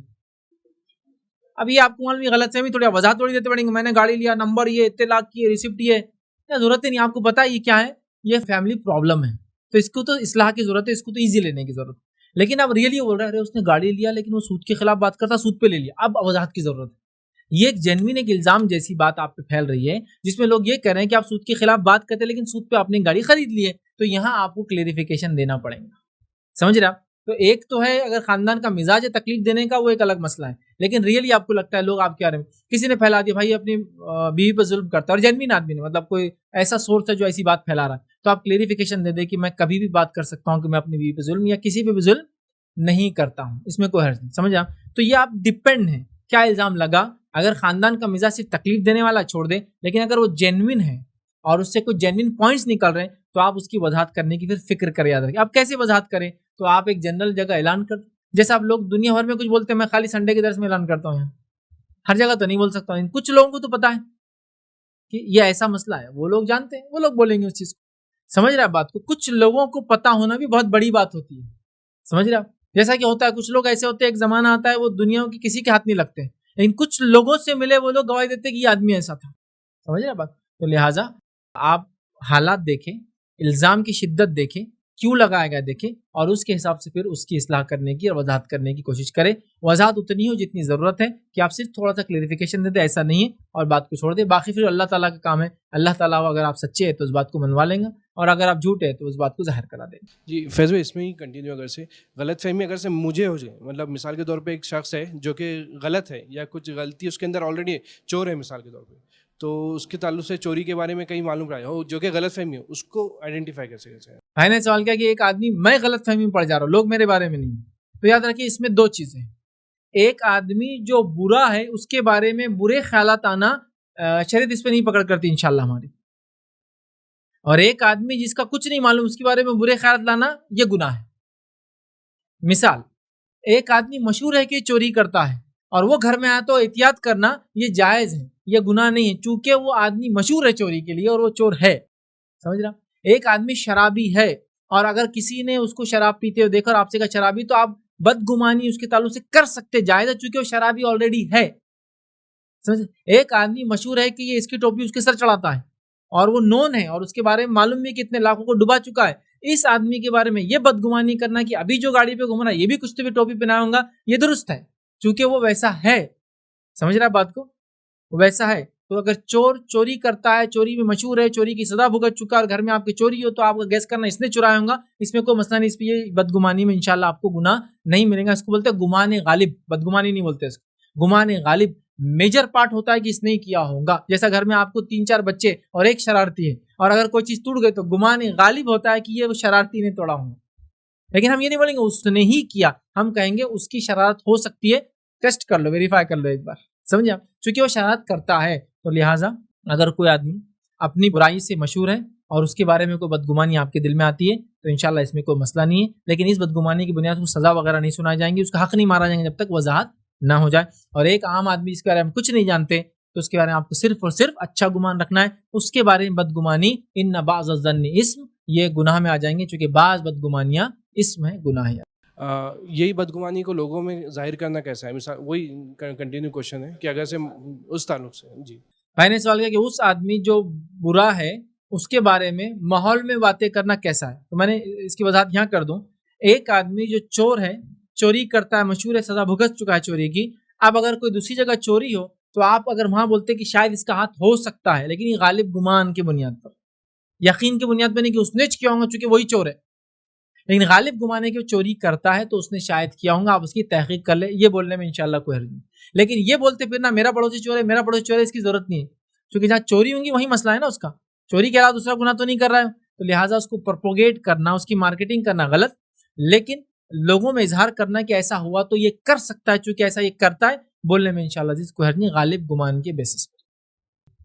السلام علیکم شیخ، میرا سوال یہ ہے کہ ناراضگی، اگر کوئی شخص غلطی کرتا ہے تو سامنے والا جو ہے اس سے ناراض ہوتا ہے، تو یہ ناراضگی کی کتنی حدود ہو سکتی ہے جس کی وجہ سے بدگمانی بھی بڑھتی ہے، بعض رشتے بھی ختم ہوتے ہیں، انسان ناراض ہے، جو آدمی ناراض ہے اس کی ناراضگی کتنی ہو، کتنی اس کی حدود کیا ہوں گی جس کی وجہ سے بدگمانی بڑھ سکتی ہے، اس کی ایک لمٹ کیا ہونی چاہیے ناراضگی کی؟ میں نے سوال کیا کہ ایک آدمی ہے جس کی وجہ سے دوسرا آدمی ناراض ہے، تو ناراضگی کی کیا لمٹ ہو، کتنا، ورنہ وہ ناراضگیاں بدگمانی میں بدل جاتی۔ دیکھیے ناراضگی حالات، ماحول، معاشرے اور غلطی پر ڈیپینڈ ہے۔ مثال کے طور پر نبی اکرم صلی اللہ علیہ وسلم نے وہ 3 صحابہ جو جنگ تبوک میں شامل نہیں ہو پائے تو ان سے ناراضگی کا اس حد تک اظہار کیا، کہا کوئی ان سے بات بھی نہیں کریں گے حتیٰ کہ ان کے بیویوں کو کہتے کہ ان سے دور ہو جاؤ، جب تک کہ پھر اللہ تعالیٰ نے ان کی توبہ قبول نہ کی اور مسجد نبوی میں رہتے تھے تب تک، اور اس کے لیے ایک لمبا عرصہ گزر گیا تھا، معلوم آپ کو، منافقین نے تو جھوٹ بول دیا، تو ناراضگی یہاں بہت دن تک چلی، یہ ڈیپینڈ ہے، زمین، زمانہ، حالات، شخصیات پر ڈیپینڈ ہے۔ جیسا کہ ایک بچے نے چھوٹی سی غلطی کی تو والدین تھوڑا ناراض ہو سکتے ہیں اس سے، تاکہ وہ اصلاح ہو جائے، لگتا ہے اس سے زیادہ ہونے سے وہ اور برائی میں جائیں گا تو نہ ہو، بڑی غلطی کی تو تھوڑا زیادہ ناراض ہو سکتے ہیں، اور ہونا چاہیے، کیونکہ اگر نہیں ہوں گے تو وہ سمجھیں گا میں نے جو کام کیا اچھا کام کیا، تو لہٰذا ناراض ہونا یہ اس کی شخصیت، حالات، ماحول، معاشرے پر ڈیپینڈ ہے، تاکہ اس کی اصلاح ہو جائے، مقصد اصلاح ہو۔ ایسا لگتا ہے زیادہ ناراضگی سے وہ دور چل جا رہا، بدگمان ہو جا رہا، تو پھر کھینچ کے لائیے، سمجھ رہا؟ تو یہ ڈیپینڈ ہے، مطلب اس کے لیے کو ہم حدود نہیں لا سکتے، یہ آدمی کی اور یہ سزا کے لیے اتنے دن تک، اتنے وقت تک، ایسی صورت بنا کے نہیں، وہ ڈیپینڈ ہے شخصیت پر۔ بلکہ میں تو یہ کہوں گا، لگتا ہے ناراض ہو کر آپ فائدہ اٹھا سکتے تو اٹھا لے، لگتا ہے خوش ہو کر فائدہ اٹھا سکتے تو اٹھا لے، مطلب یہ کہ کچھ غلطیوں پر کبھی ناراض نہیں ہو کہ الٹا اس کو کہیں کہ ہم تو آپ سے کچھ اور توقع کر رہے تھے، میرا آپ نے یہ کر دیا، اب کیا بولے، تو یہاں بغیر ناراض ہو کہ آپ نے کہا ٹھیک ہے چلیے آپ کی مرضی، بچہ اور زیادہ وہ ہو جاتا ہے کہ میں نے بہت بڑی غلطی کہتے کہ ابا نے میرے کو پورا ہی چھوٹ دے، سمجھ رہا؟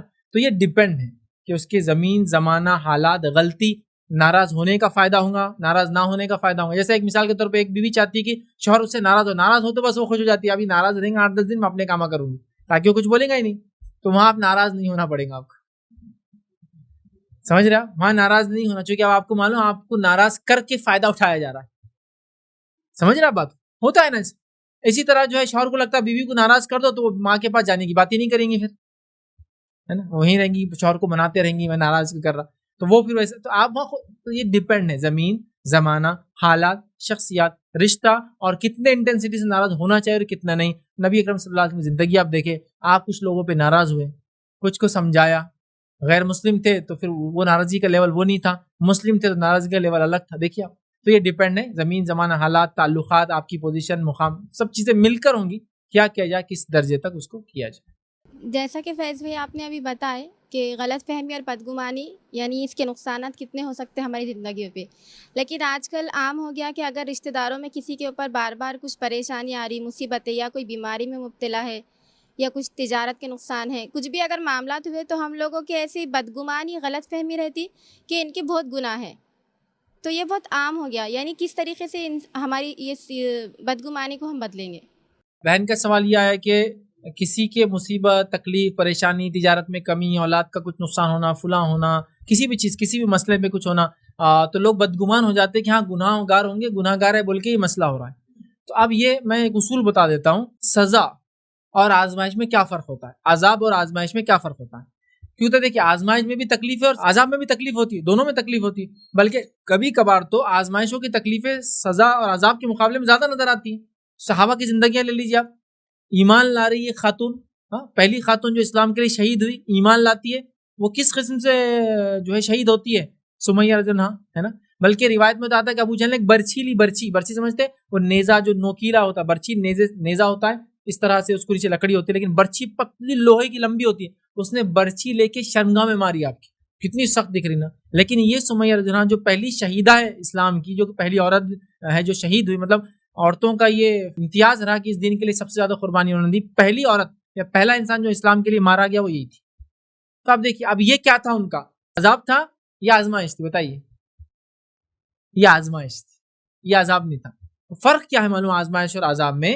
جو تکلیفیں اسلام کو چھوڑنے کی وجہ سے آتی ہے وہ عذاب ہوتا ہے، اور جو تکلیف اسلام پہ چلنے کی وجہ سے آتی ہے وہ آزمائش ہوتی ہے، بس یہ ڈفرنس ہے. تو اب وہ انسان جس کے بارے میں ہم بدگمان ہو رہے کہ اس کا مال میں نقصان، اس کی تجارت بند ہوگی، اس کے بچوں کی شادیاں نہیں ہو رہی، اس کی شادیاں تو اولاد نہیں ہو رہی، اولاد ہوگی تو نافرمان ہو گئی، بزنس ڈوب گیا، گھر ہٹ گیا، فلاں ہو گیا، یہ مسئلہ ہو گیا، یہ ہو گیا، وہ ہو گیا، بیمار ہو جا رہا، تو آپ پہلے دیکھیے اس کی ایمانی کیفیت کیا ہے. اگر وہ ایمان والا اور والی ہے تو اس نے ظن رکھیے کہ اس کی ایمان کی وجہ سے اللہ اس کو آزما رہا ہے، اور دعا کیجیے کہ اللہ اس کو اتنا ہی آزمائے جتنی اس کی طاقت ہے اور اس کا یہ مسئلہ حل کرے.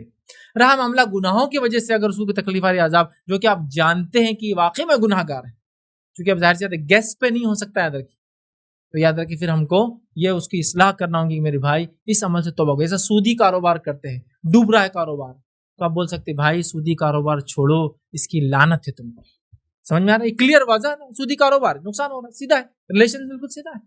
ٹھیک، تم جوا کھیلتے ہو اس کا نتیجہ، شراب پیتے تمہارے گھر میں فلاں، تم لوگ بے پردگی کرتے ہو، تم لوگ عیاشی کو پسند کرتے ہو، زنا تمہارے خاندان میں عام ہو چکا ہے، تم کو اصلاح کرنا ہوگی، تم دیوس بن چکے ہو، اپنی محرمات کو بے پردہ دیکھ کر تم کو کچھ نہیں ہوتا. تو یہ تو صحیح بات ہے، تو یہ ڈیپینڈ ہے. تو اگر کسی پہ ایسی تکلیفیں آ رہی ہیں، ایک عام انسانوں کے ناطے میں تو یہ کہوں گا اچھا گمان رکھیے کہ میرا بھائی یا بہن یہ خاندان ایمان کی وجہ سے آزمایا جا رہا ہے. اور اگر یقین ہے تو پھر خاموشی کے ساتھ مارکیٹ میں پھیلانا نہیں ہے، خاموشی کے ساتھ جا کے کہیے کہ اپنے اصلاح کے لیے کیجیے. اور اگر ایک مومن کو کوئی تکلیف آتی ہے تو میرے بھائیوں یاد رکھیے، بہنوں میری یاد رکھو آپ کہ جو تکلیف آتی ہے مومن کو، وہ اس کے گناہوں کو معاف کرنے کا ذریعہ ہوتی ہے. نبی اکرم صلی اللہ علیہ وسلم فرمایا، جامع ترمذی کی روایت ہے، اپنے مومن کو آزمائش آتی رہتی ہے اس کے مال میں، اس کی جان میں، اس کی اولاد میں، حتیٰ کہ وہ اپنے رب سے جب ملتا ہے تو اس کے سارے گناہ معاف کر دیے جاتے ہیں. تو مومن کے لیے تکلیفیں، آزمائشیں باعث گناہ کے معاف کرنے کا ذریعہ ہے اور اس سے فائدہ ہوتا ہے. اور ظاہر سی بات ہے اگر دوسرے کے لیے ہے جو گناہ گار ہے تو اس کے لیے ایک عبرت ہے کہ وہ اپنی اصلاح کر لیں. اب آزمائش میں کون آزمایا جا رہا ہے اور گناہ گار کون ہے میں نے بتا دیا. ایمان کی وجہ سے تکلیف آزمائش، ایمان چھوڑنے کی وجہ سے عذاب ہوتا ہے. اور اگر مجھے کسی کے بارے میں کچھ نہیں معلوم تو میں ان کے ظاہر پہ فیصلہ کیا کروں گا، یہ اچھے لوگ ہیں، اللہ ان کے ساتھ اچھا معاملہ کرے. بدگمانی نہیں کروں گا کہ برے ہوں گے جب بھی آزمائش میں یہ کہوں گا اللہ ان کے ساتھ اچھا کرے، بیچارے بڑی تکلیف میں. انسانوں کے ساتھ یعنی ہم لوگ کتنا اچھا زن رکھے، کیونکہ جب بھی ہم کسی کے ساتھ اچھا زن رکھے، اچھا گمان رکھے، لیکن پھر آخر میں ایسا ہوتا کہ یعنی ہمارے الفاظ یہ رہتے کہ ان کے ساتھ کتنا بھی اچھا رہو ان کی اصلیت وہ دکھاتے. تو کہاں تک انسان نے اچھا گمان رکھنا کہ اس کو رزلٹ بھی تو ویسا ملنا چاہیے. پھر بہن نے ایک اچھا سوال کیا کہ حسن زن، اچھا گمان کب تک، اس کا رزلٹ بھی تو ہو کچھ، ورنہ آپ کسی کے بارے میں اچھا گمان رکھیے، اینڈ رزلٹ پھر وہی ان کا ٹیڑھا پن، وہی ان کے تانے، وہی تشنی، وہی ان کی زندگی. دیکھیے پہلی چیز اچھا گمان جہاں تک آپ رکھ سکتے وہاں تک رکھیے، کیونکہ اچھا گمان رکھنا یہ بہت اچھا عمل ہے آپ کی صحت کے لیے بھی اور دوسروں کے لیے بھی. سمجھ رہے آپ، اچھا گمان. اب اگر آپ یہ کر رہے کہ ہم اس سے اچھا گمان رکھے تاکہ وہ اچھا کام کرے لیکن وہ کبھی اچھا نہیں کرتے تو چھوڑیے نا ان کو. آپ کی اچھائی ہے کہ آپ اچھا گمان رکھتے اور ان کی برائی ہے کہ سب کچھ کرنے کے بعد یہ برے. آپ اپنی نعمتیں، اپنی سہولتیں، اپنے ثواب جمع کیجئے، وہ اپنا کام کر رہے ہیں. تو میں کہوں گا اچھا گمان، اچھا زن، حسن زن ہمیشہ ہر کسی کے ساتھ، سوائے اس کے کہ گمان غالب ہے، ظاہر وہ گناہ کرا تو احتیاطاً آپ اس سے دور ہو سکتے اور اس کے شر سے بچانے کسی کو بول بھی سکتے کہ وہ اتنا شریر ہے، چوری کر لیتا، فلاں کرتا، اس سے دور رہیے. سمجھ رہا؟ تو لہٰذا آپ ان سے ایکسپیکٹ مت کیجئے کہ وہ ایسا ایک رشتہ دار ہے. آپ اچھا گمان رکھتے کہ آپ کے خلاف بات نہیں کرے گی لیکن وہ ہر بار آپ کے خلاف بات کرتے، کرنے دیجیے. حسن بصری رحمہ اللہ کا مشہور واقعہ ہے کہ ان کی جب غیبت کرتا، کوئی برائی کرتا تو وہ اس کو تحفے عطر وغیرہ بھیجتے.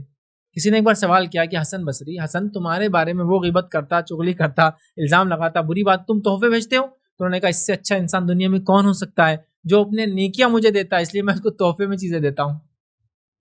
سمجھے؟ تو آپ اور ہمارا کام ہے ہم اچھا گمان، اچھی سوچ رکھتے رہیں چاہے لوگ ہمارے بارے میں کچھ بھی سوچے یا وہ ہمارے گمان کے بعد بھی وہ بدگمان رہے, مطلب وہ برائی پہ اترے, وہ ان کا کام تھا. آپ اچھا ظن رکھیں, اپنا کام کرتے رہیے, اور اللہ تعالیٰ کہیں نہ کہیں چیزوں کی وضاحت کرتا ہے. یاد رکھیے زندگی میں ایک موقع آتا ہے جب چیزیں اللہ تعالیٰ واضح کر دیتا ہے کہ یہ سچ تھا اور یہ جھوٹ تھا, اور آپ کے حسن ظن کا انشاءاللہ آپ کو دنیا میں اجر ملے گا اور آخرت میں ملے گا.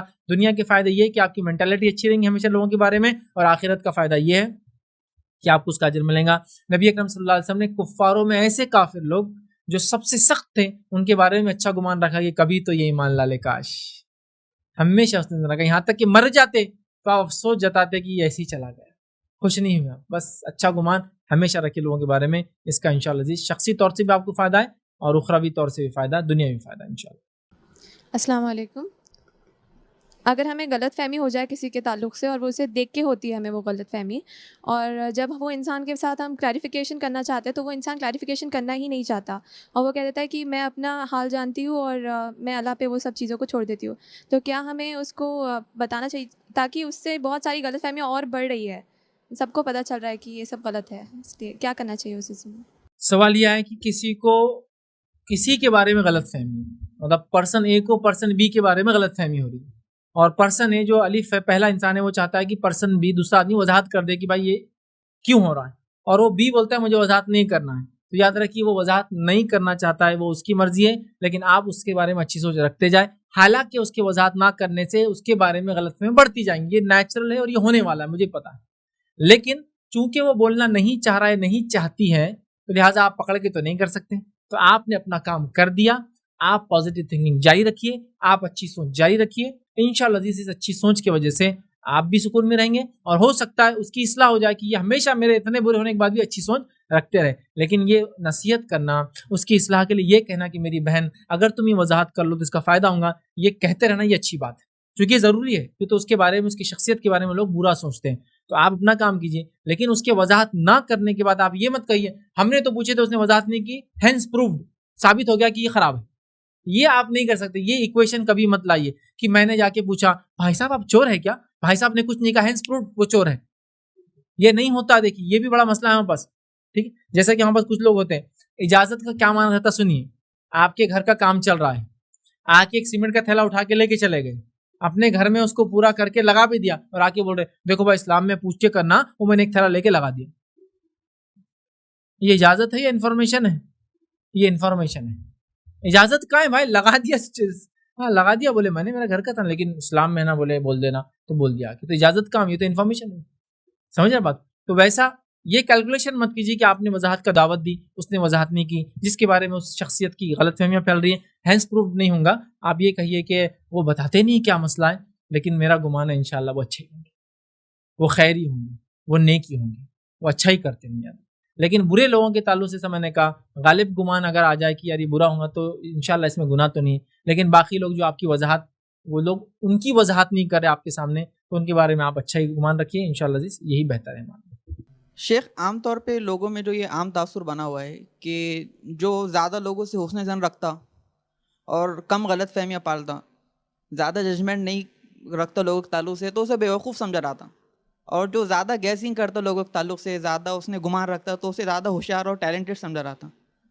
تو اس کا کیا معاملہ ہے؟ جو لوگ دوسروں کے بارے میں بدگمانی نہیں کرتے, حسن ظن رکھتے, بہت پازیٹیو لوگ ان کو بیوقوف سمجھتے کہ بھائی ان کو دنیا نہیں سمجھتے, اور جو زیادہ پرکھتے, فیصلے سناتے, ججمنٹس کرتے رہتے, یہ ایسا ہوگا ویسا ہوگا, لوگ ان کو ہوشیار سمجھتے. دیکھیے لوگوں کا معاملہ یہ ہے کہ وہ گناہوں کو جس کو کہتے ہیں آج تعریف کرتے, تھپتھپاتے اور سراتے ہیں, اور نیکی جیسا مثال کے طور پہ ایک مجلس میں ایک عورت آ گئی جس نے غیبت نہیں کی, تو لوگ بولیں گے تو جی رہی کیوں, جی کی فائدہ کیا, آپ اتنی دیر سے غیبت نہیں, نہ پڑوسیوں کے بارے میں, نہ گھر والوں کے بارے میں, نہ اس کے بارے میں, نہ اس کے کپڑوں کے, نہ اس کے, کیا فائدہ جی کر. لوگ کیسی معصوم بیچاری, کیسا مجبور زندگی جی رہی ہے, غیبت نہیں بیچاری کا ہوتا ہے, پرابلم ہے سماج میں. اور ایسا ہوتا تب ہے یاد ہے کہ جب اکثریت برائی میں چلے جاتے اور اقلیت نیکی میں رہتے, تو یہ پرابلم شروع ہو جاتا ہے کہ جو کم ہوتے ہیں لوگ ان کو بیوقوف سمجھتے ہیں. دیکھو تم نے اچھا گمان رکھے, فلاں نے ایسا نقصان دے دیا, بھائی اس کا ظاہر کچھ بھی اس زمانے میں برا نہیں تھا, لہٰذا میں نے اچھا گمان رکھا. ہاں کوئی ظاہر آپ رپورٹ لاتے کہ وہ چور ہے, وہ چکا ہے, فلاں ہے, تو میں اس سے فیصلہ لیتا. جب ظاہر اچھا تھا میں نے فیصلہ لیا, اللہ اس کا اجر دیں گا. تو لوگ عموماً ان لوگوں کو بیوقوف سمجھتے ہیں, جو گناہ میں آگے رہتے ہیں ان کو چتر و چالاک اپنے آپ کو سمجھتے ہیں. دیکھیے یہ سب دنیا کا معاملہ ہے, دنیا کے معاملے عجیب ہیں. کبھی کبھار تو ہم دیکھتے ہیں ایسا بھی ہوگا روز قیامت کہ وہ لوگ جو دنیا کے اندر جسو کہیں گے ٹاٹ کے اوپر زندگیاں گزار کر آئے ہوں گے، جن کو ہم نے راستوں پہ چلتے ہوئے کئی بار دیکھا ہوگا، جن کو ہم نے دنیا کے لحاظ سے بڑا حقیر انسان سمجھا ہوگا، جس کو ہم نے ورتھ ویلیو بھی نہیں سمجھا ہوگا، اللہ کے پاس ہو سکتا ہے ان کا اتنا مقام ہوگا کہ جنت میں ہم سے پہلے جائیں گے، ہو سکتا ہے نور کے ممبروں پہ بیٹھے ہوں گے، ہو سکتا ہے ان کو اسپیشل لباس اور اسپیشل کنگن پہنائے جائیں گے. ہم لوگ کیونکہ ہم تو الگ ججمنٹ دے رہے ہیں نا، ہم تو ظاہر پہ ججمنٹ دے رہے ہیں، لیکن باطن تو اللہ جانتا ہے نا، باطن اس انسان کا سمجھ رہے اللہ جانتا ہے. تو لہٰذا ہم کیا کام کریں؟ پازیٹیو تھنکنگ، ہمیشہ مثبت سوچ رکھیں، ہمیشہ، چاہے وہ انسان کیسا بھی ہو. رہا لوگ دنیا میں آپ کو کیا بولتے ہیں کہ یار یہ تو فیصلہ نہیں لیتا، اس میں کوئی ججمنٹ نہیں ہے، ہر کسی کو اچھا سمجھتا ہے اس لیے دھوکہ کھا جا رہا. لوگ کیا کہتے ہیں بولنے دیں، آپ جو کام کر رہے ایک اچھا زن رکھ کے، ججمنٹل نہ ہو کے، لوگوں کو اچھا سمجھ کے پازیٹیو تھنکنگ کے ساتھ آپ اپنی زندگی ایسی گزارتے، لوگوں کے بارے میں مت سوچیں. اور دوسرا ہے کہ جو حدیث قدسی ہے کہ میں اپنے بندے کے گمان کے مطابق ہوں، تو اس کی وضاحت. اللہ کے تعلق سے زن جو اللہ تعالیٰ نے فرمایا کہ میں اپنے بندے کے گمان کے ساتھ ہوں، اس کا کیا معنی ہے؟ اس کا معنی یہ ہے کہ بندہ اللہ سے جیسا گمان کرتا ہے اللہ اس کے ساتھ ویسے فیصلے کرتا ہے. آئیے اس کے تعلق سے ایک واقعہ سناتا ہوں. نبی اکرم صلی اللہ علیہ وسلم کا زمانہ ہے، ایک صحابی کے انتقال کا وقت ہے، آپ صلی اللہ علیہ وسلم وہاں جاتے ہیں، جانے کے بعد پوچھتے کیسا لگتا ہے؟ وہ کہتے بہت ڈر لگتا ہے، بہت ڈر لگتا ہے اللہ کے عذاب سے، جہنم سے، اس کی پکڑ سے. پھر آپ صلی اللہ علیہ وسلم تھوڑی دیر بیٹھ جاتے ہیں، پھر تھوڑی دیر بعد سوال کرتے اب کیسا لگتا ہے؟ تو کہا امید ہے کہ اللہ مجھے معاف کرے گا، مجھ پہ رحم کرے گا. تو نبی اکرم صلی اللہ علیہ وسلم نے فرمایا جو ایسی موت مرا جو خوف اور جس کو کہیں گے یقین کے بیچ میں، مطلب کہ اللہ معاف بھی کرے گا اور پکڑ بھی کر سکتا ہے، وہ ایمان کی موت مرا، دونوں کے بیچ میں. تو اللہ تعالیٰ کے تعلق سے یہ بھی کہ اللہ پکڑ سکتا ہے، پھر یہ بھی کہ نہیں معاف بھی کرے گا مجھے، یہ اللہ تعالیٰ کے تعلق سے گمان ہے. میں کوئی کام کرنے نکلا ہوں، سمجھ رہا، میں کوئی کام کرنے نکلا ہوں، ابھی نکلا ہی ہوں تو میں یہ سوچ کے نکل رہا ہوں یہ کام نہیں ہوتا، تو رب العزت ہی فیصلے کرتا نہیں ہونا. کیوں میں حسن ظن نہیں رکھتا ہوں کہ انشاءاللہ یہ کام ہوگا، انشاءاللہ اگر اللہ میرے لیے خیر ہو تو یہ کام کروا دے مجھ سے، پھر پوری ایڑی چوٹی کا زور لگا دوں، اس کے بعد جو نتیجہ ہے قبول کر لوں. تو ہمارا معاملہ نیگیٹو سے شروع ہوتا ہے، ہم حسن ظن لے کے چلتے ہی نہیں، سمجھ رہے آپ؟ حسن ظن ہونا چاہیے. تو اللہ تعالیٰ بندے کے گمان کے ساتھ اس کا معنی یہ بندہ رب کے بارے میں کیا سوچتا ہے.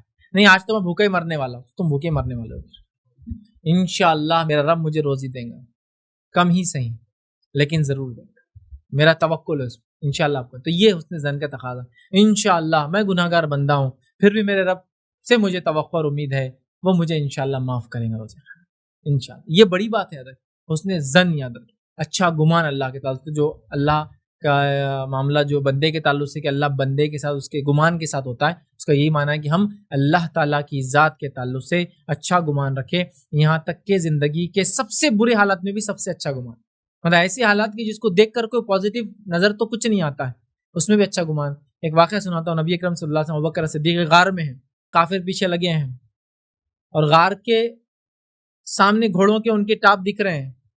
ابوبکر صدیق رضی اللہ عنہ فرماتے ہیں اللہ کے رسول اگر یہ دشمنوں میں سے ایک نے بھی اپنے پیروں کو بھی دیکھ لیا نا تو ہم دکھ جائیں گے. نبی اکرم صلی اللہ علیہ وسلم فرماتے ہیں ابوبکر تمہارا اس کے تعلق سے کیا کہنا ہے جو دو کے ساتھ تیسرا اللہ ہو، میرا رب میرے ساتھ ہے، ختم. یہ حسن ظن مثال اس کی، یہ ظن سب سے ورسٹ سیناریو میں بھی سب سے پازیٹیو تھنکنگ اور اللہ سے اچھا گمان کہ انشاءاللہ اللہ ہمارے ساتھ ہے. اس کے بارے میں تمہارا کیا گمان ہے جو دو ہے ان کے ساتھ تیسرا اللہ ہو، تیسرا اللہ تھا ان کے ساتھ، یہ ہو اس کو بولتے ہیں حسن ظن. تو اللہ کے تعلق سے اچھا گمان رکھے، اللہ اچھے فیصلے کرے گا، جو ہوا اچھے کے لیے ہوا فلاں. اللہ کے ساتھ بدگمانی کرنا گناہ ہے اور اللہ کے ساتھ حسن ظن رکھنا نیکی اور اجر و ثواب ہے. ٹھیک ہے، تو لہٰذا یہ اس کا معنی ہے ہم اچھی سوچ رکھیں اور جو فیصلہ اس کو قبول کرے کہ اللہ کی طرف سے یہ ہمارے لیے صحیح تھا، انشاءاللہ اللہ تعالیٰ ہمارے لیے بہتر کریں گے اس کو. فیض بھائی اگر ماں باپ کو اپنے اولاد سے غلط فہمی ہو گئی فار ایگزامپل، اور ماں باپ نے سمجھو غصے میں آ کر بدوا میں اس کو کیا تو نے دل دکھایا ہمارا اسلام میں کہ جس نے ماں باپ کا دل دکھایا وہ جہنمی ہے فلاں فلاں فلاں، اور اگر بیٹا سمجھو منانے کی بھی کوشش کر رہا ہو تو ماں باپ وہ بات ٹاپک کو ڈسکس ہی نہیں کرنا چاہ رہے، اور اسی حالت میں آگے سمجھو اولاد بھی وہ ٹاپک ڈسکس نہیں کر رہی کیونکہ ماں باپ کو تکلیف ہو رہی، بٹ ماں باپ کا اس کی وجہ سے دل دکھے ہوا ہے اور ماں باپ کے فوت ہو گئے، انتقال ہو گیا. تو اس حالت میں اس شخص کا کیا ہوں گا، اس اولاد کا کیا ہوں گا؟ کیا سمجھو وہ جہنمی جنت؟ میں نے سوال کیا کہ والدین کسی وجہ سے ناراض تھے اولاد سے، یہ غلط فہمی تھی، اولاد نے کلیئر کرنے کی کوشش کی، والدین نے وضاحت نہیں مانی اور وہ ان سے ناراض ہے، ایک لمبے عرصے ناراض رہے اور انتقال کر گئے. دیکھیے اب یہاں معاملہ تو یہ ہے، میں والدین سے یہ کہوں گا جو ماں ہوتی ہے خاص طور سے اور باپ ہوتے والدین سے کہ اپنے بچوں کو معاف کر دیں. یہ بہت بڑی چیز ہے، بہت اہم چیز ہے یاد رکھیے. اور ماں باپ کی دعا، اردو میں 2 چیزیں، دعا اور بد دعا. عربی میں ایک ہی ہوتا ہے دعا، اچھی دعا اور بری دعا. دعا اور بد دعا دونوں اللہ کے پاس قابل قبول ہیں. تو لہٰذا والدین وسعت کرے اور اپنے بچوں کو معاف کر دیں. خاص طور سے ماں کو میں تاکید کروں گا، جو مائیں ہیں اپنے بچوں کو معاف کیا کریں. بہت ساری مائیں بچوں کو بد دعائیں دیتی ہیں، یہ بولتی ہے کہ پکڑ کروں گی، دودھ معاف نہیں کروں گی، یہ کروں گی وہ کروں گی. کیوں کر رہے ہیں؟ کیا آپ چاہتے ہیں واقعی میں کہ ایسے دن جس دن اللہ کے رحم کے علاوہ انسان کے پاس کچھ نہیں ہوگا، اس کے اعمال بھی اس کی کم پڑ جائیں گے اور کوئی اس کو دینے والا بھی نہیں ہوگا؟ کیا آپ چاہتے ہیں کہ وہ بیچارہ در در بھٹکے اور تڑپے اور تکلیف میں آپ دیکھ کے خوش ہوں؟ نہیں، کوئی بھی نہیں چاہے. معاف کر دیجیے، چھوڑ دیجیے، وضاحت کرے، وضاحتوں کو مان لیجیے، چاہے ماں ہو چاہے باپ. ہم جانتے جریج کا واقعہ، اس واقعے کے اندر جریج جو ہے ان کی والدہ 3 مرتبہ آئی، تینوں مرتبہ وہ نماز میں تھے. سوچا نماز پڑھ کے چلے جاتا ہوں سلام پھیر کے، ماں نے بد دعا دے دی اور قبول ہوئی. ایک ولی کے خلاف ماں کی بد دعا قبول ہوئی. تو عام لوگ ہی رہے. تو لہٰذا والدین سے کہوں گا بچوں کو کبھی بد دعا نہ دیں، بچوں کی باتوں کو دل میں نہ رکھیں، ان کی وضاحتوں کو سنیں اور اگر لگا جینوین تو قبول کر لیں، ان کو معاف کریں. یہ جذبہ اپنے اندر رکھیں چونکہ آپ کا مقام بڑا ہے. اب بھائی نے سوال کیا اگر وہ نہیں مانے، وضاحتیں نہ سنیں اور دنیا سے چلے جائیں، تو یاد رکھیے اب آپ نے جو کرنا تھا دنیا میں کر لیا. اب آپ حسن ظن رکھیے کہ اللہ تعالیٰ انشاءاللہ معاف کریں گا. اور اپنے والدین کے لیے دعائیں مغفرت کیجیے، یا وہ لوگ اپنے والدین کے لیے دعائیں مغفرت کرے. اتنی دعا کرے کہ لگے کہ وہ برابر ہو جائے اس کے کہ جو باقی تھا دل میں اس کے بدلے میں نے اتنی دعائیں ان کو دے دیا. ٹھیک ہے، تو ان کے لیے آپ دعائیں کریں ان کے، اور حسن ظن رکھیں کہ اللہ تعالیٰ انشاءاللہ اس کو معاف کر دیں گا. چونکہ آپ وضاحت کرنا چاہ رہے تھے اور آپ نے وہ کیا بھی نہیں تھا، یا وضاحت کرنا چاہ رہے تھے اور اس نے وہ کیا بھی نہیں تھا، جس نے بھی کیا وہ کام. تو لہٰذا وہ حسن ظن رکھیں کہ اللہ تعالیٰ اس کو معاف کریں گا. لیکن وہ اپنے والدین کے لیے دعا کرتا رہے ان کی مغفرت کی، تاکہ اتنی دعا کرے کہ لگے کہ اس بات کے بدلے جو دل میں رکھی تھی یہ دعا کفایت کر جائے ان کے لیے انشاءاللہ. جیسا کہ فیض بھائی آپ نے بتایا کہ حسن ظن رکھنا اللہ سبحانہ و تعالیٰ سے، یعنی امید اور خوف یہ ایمان کی نشانی ہے. تو اسی طریقے سے انسان حسن ظن کرنے والا تب بن سکتا ہے یعنی کہ اس کا عقیدہ صحیح ہو. تو یہی پوچھنا ہے سوال کہ عقیدہ اس میں معنی رکھتا ہے یا نہیں رکھتا؟ دیکھیے جو سوال آیا کہ حسن ظن سے عقیدے کیا تعلق ہے، بہت گہرا تعلق ہے. چونکہ خالی حسن ظن رکھنا اور عقیدہ صحیح نہ ہو تو وہ کوئی کامیابی کا راستہ تو ہے نہیں. جیسا ہم میں سے اکثر مسلمان غلط حسن ظن رکھتے ہیں کہ میں کچھ بھی نہیں کروں گا پھر بھی اللہ رحمان اور رحیم معاف کرنے والا ہے میرے کو.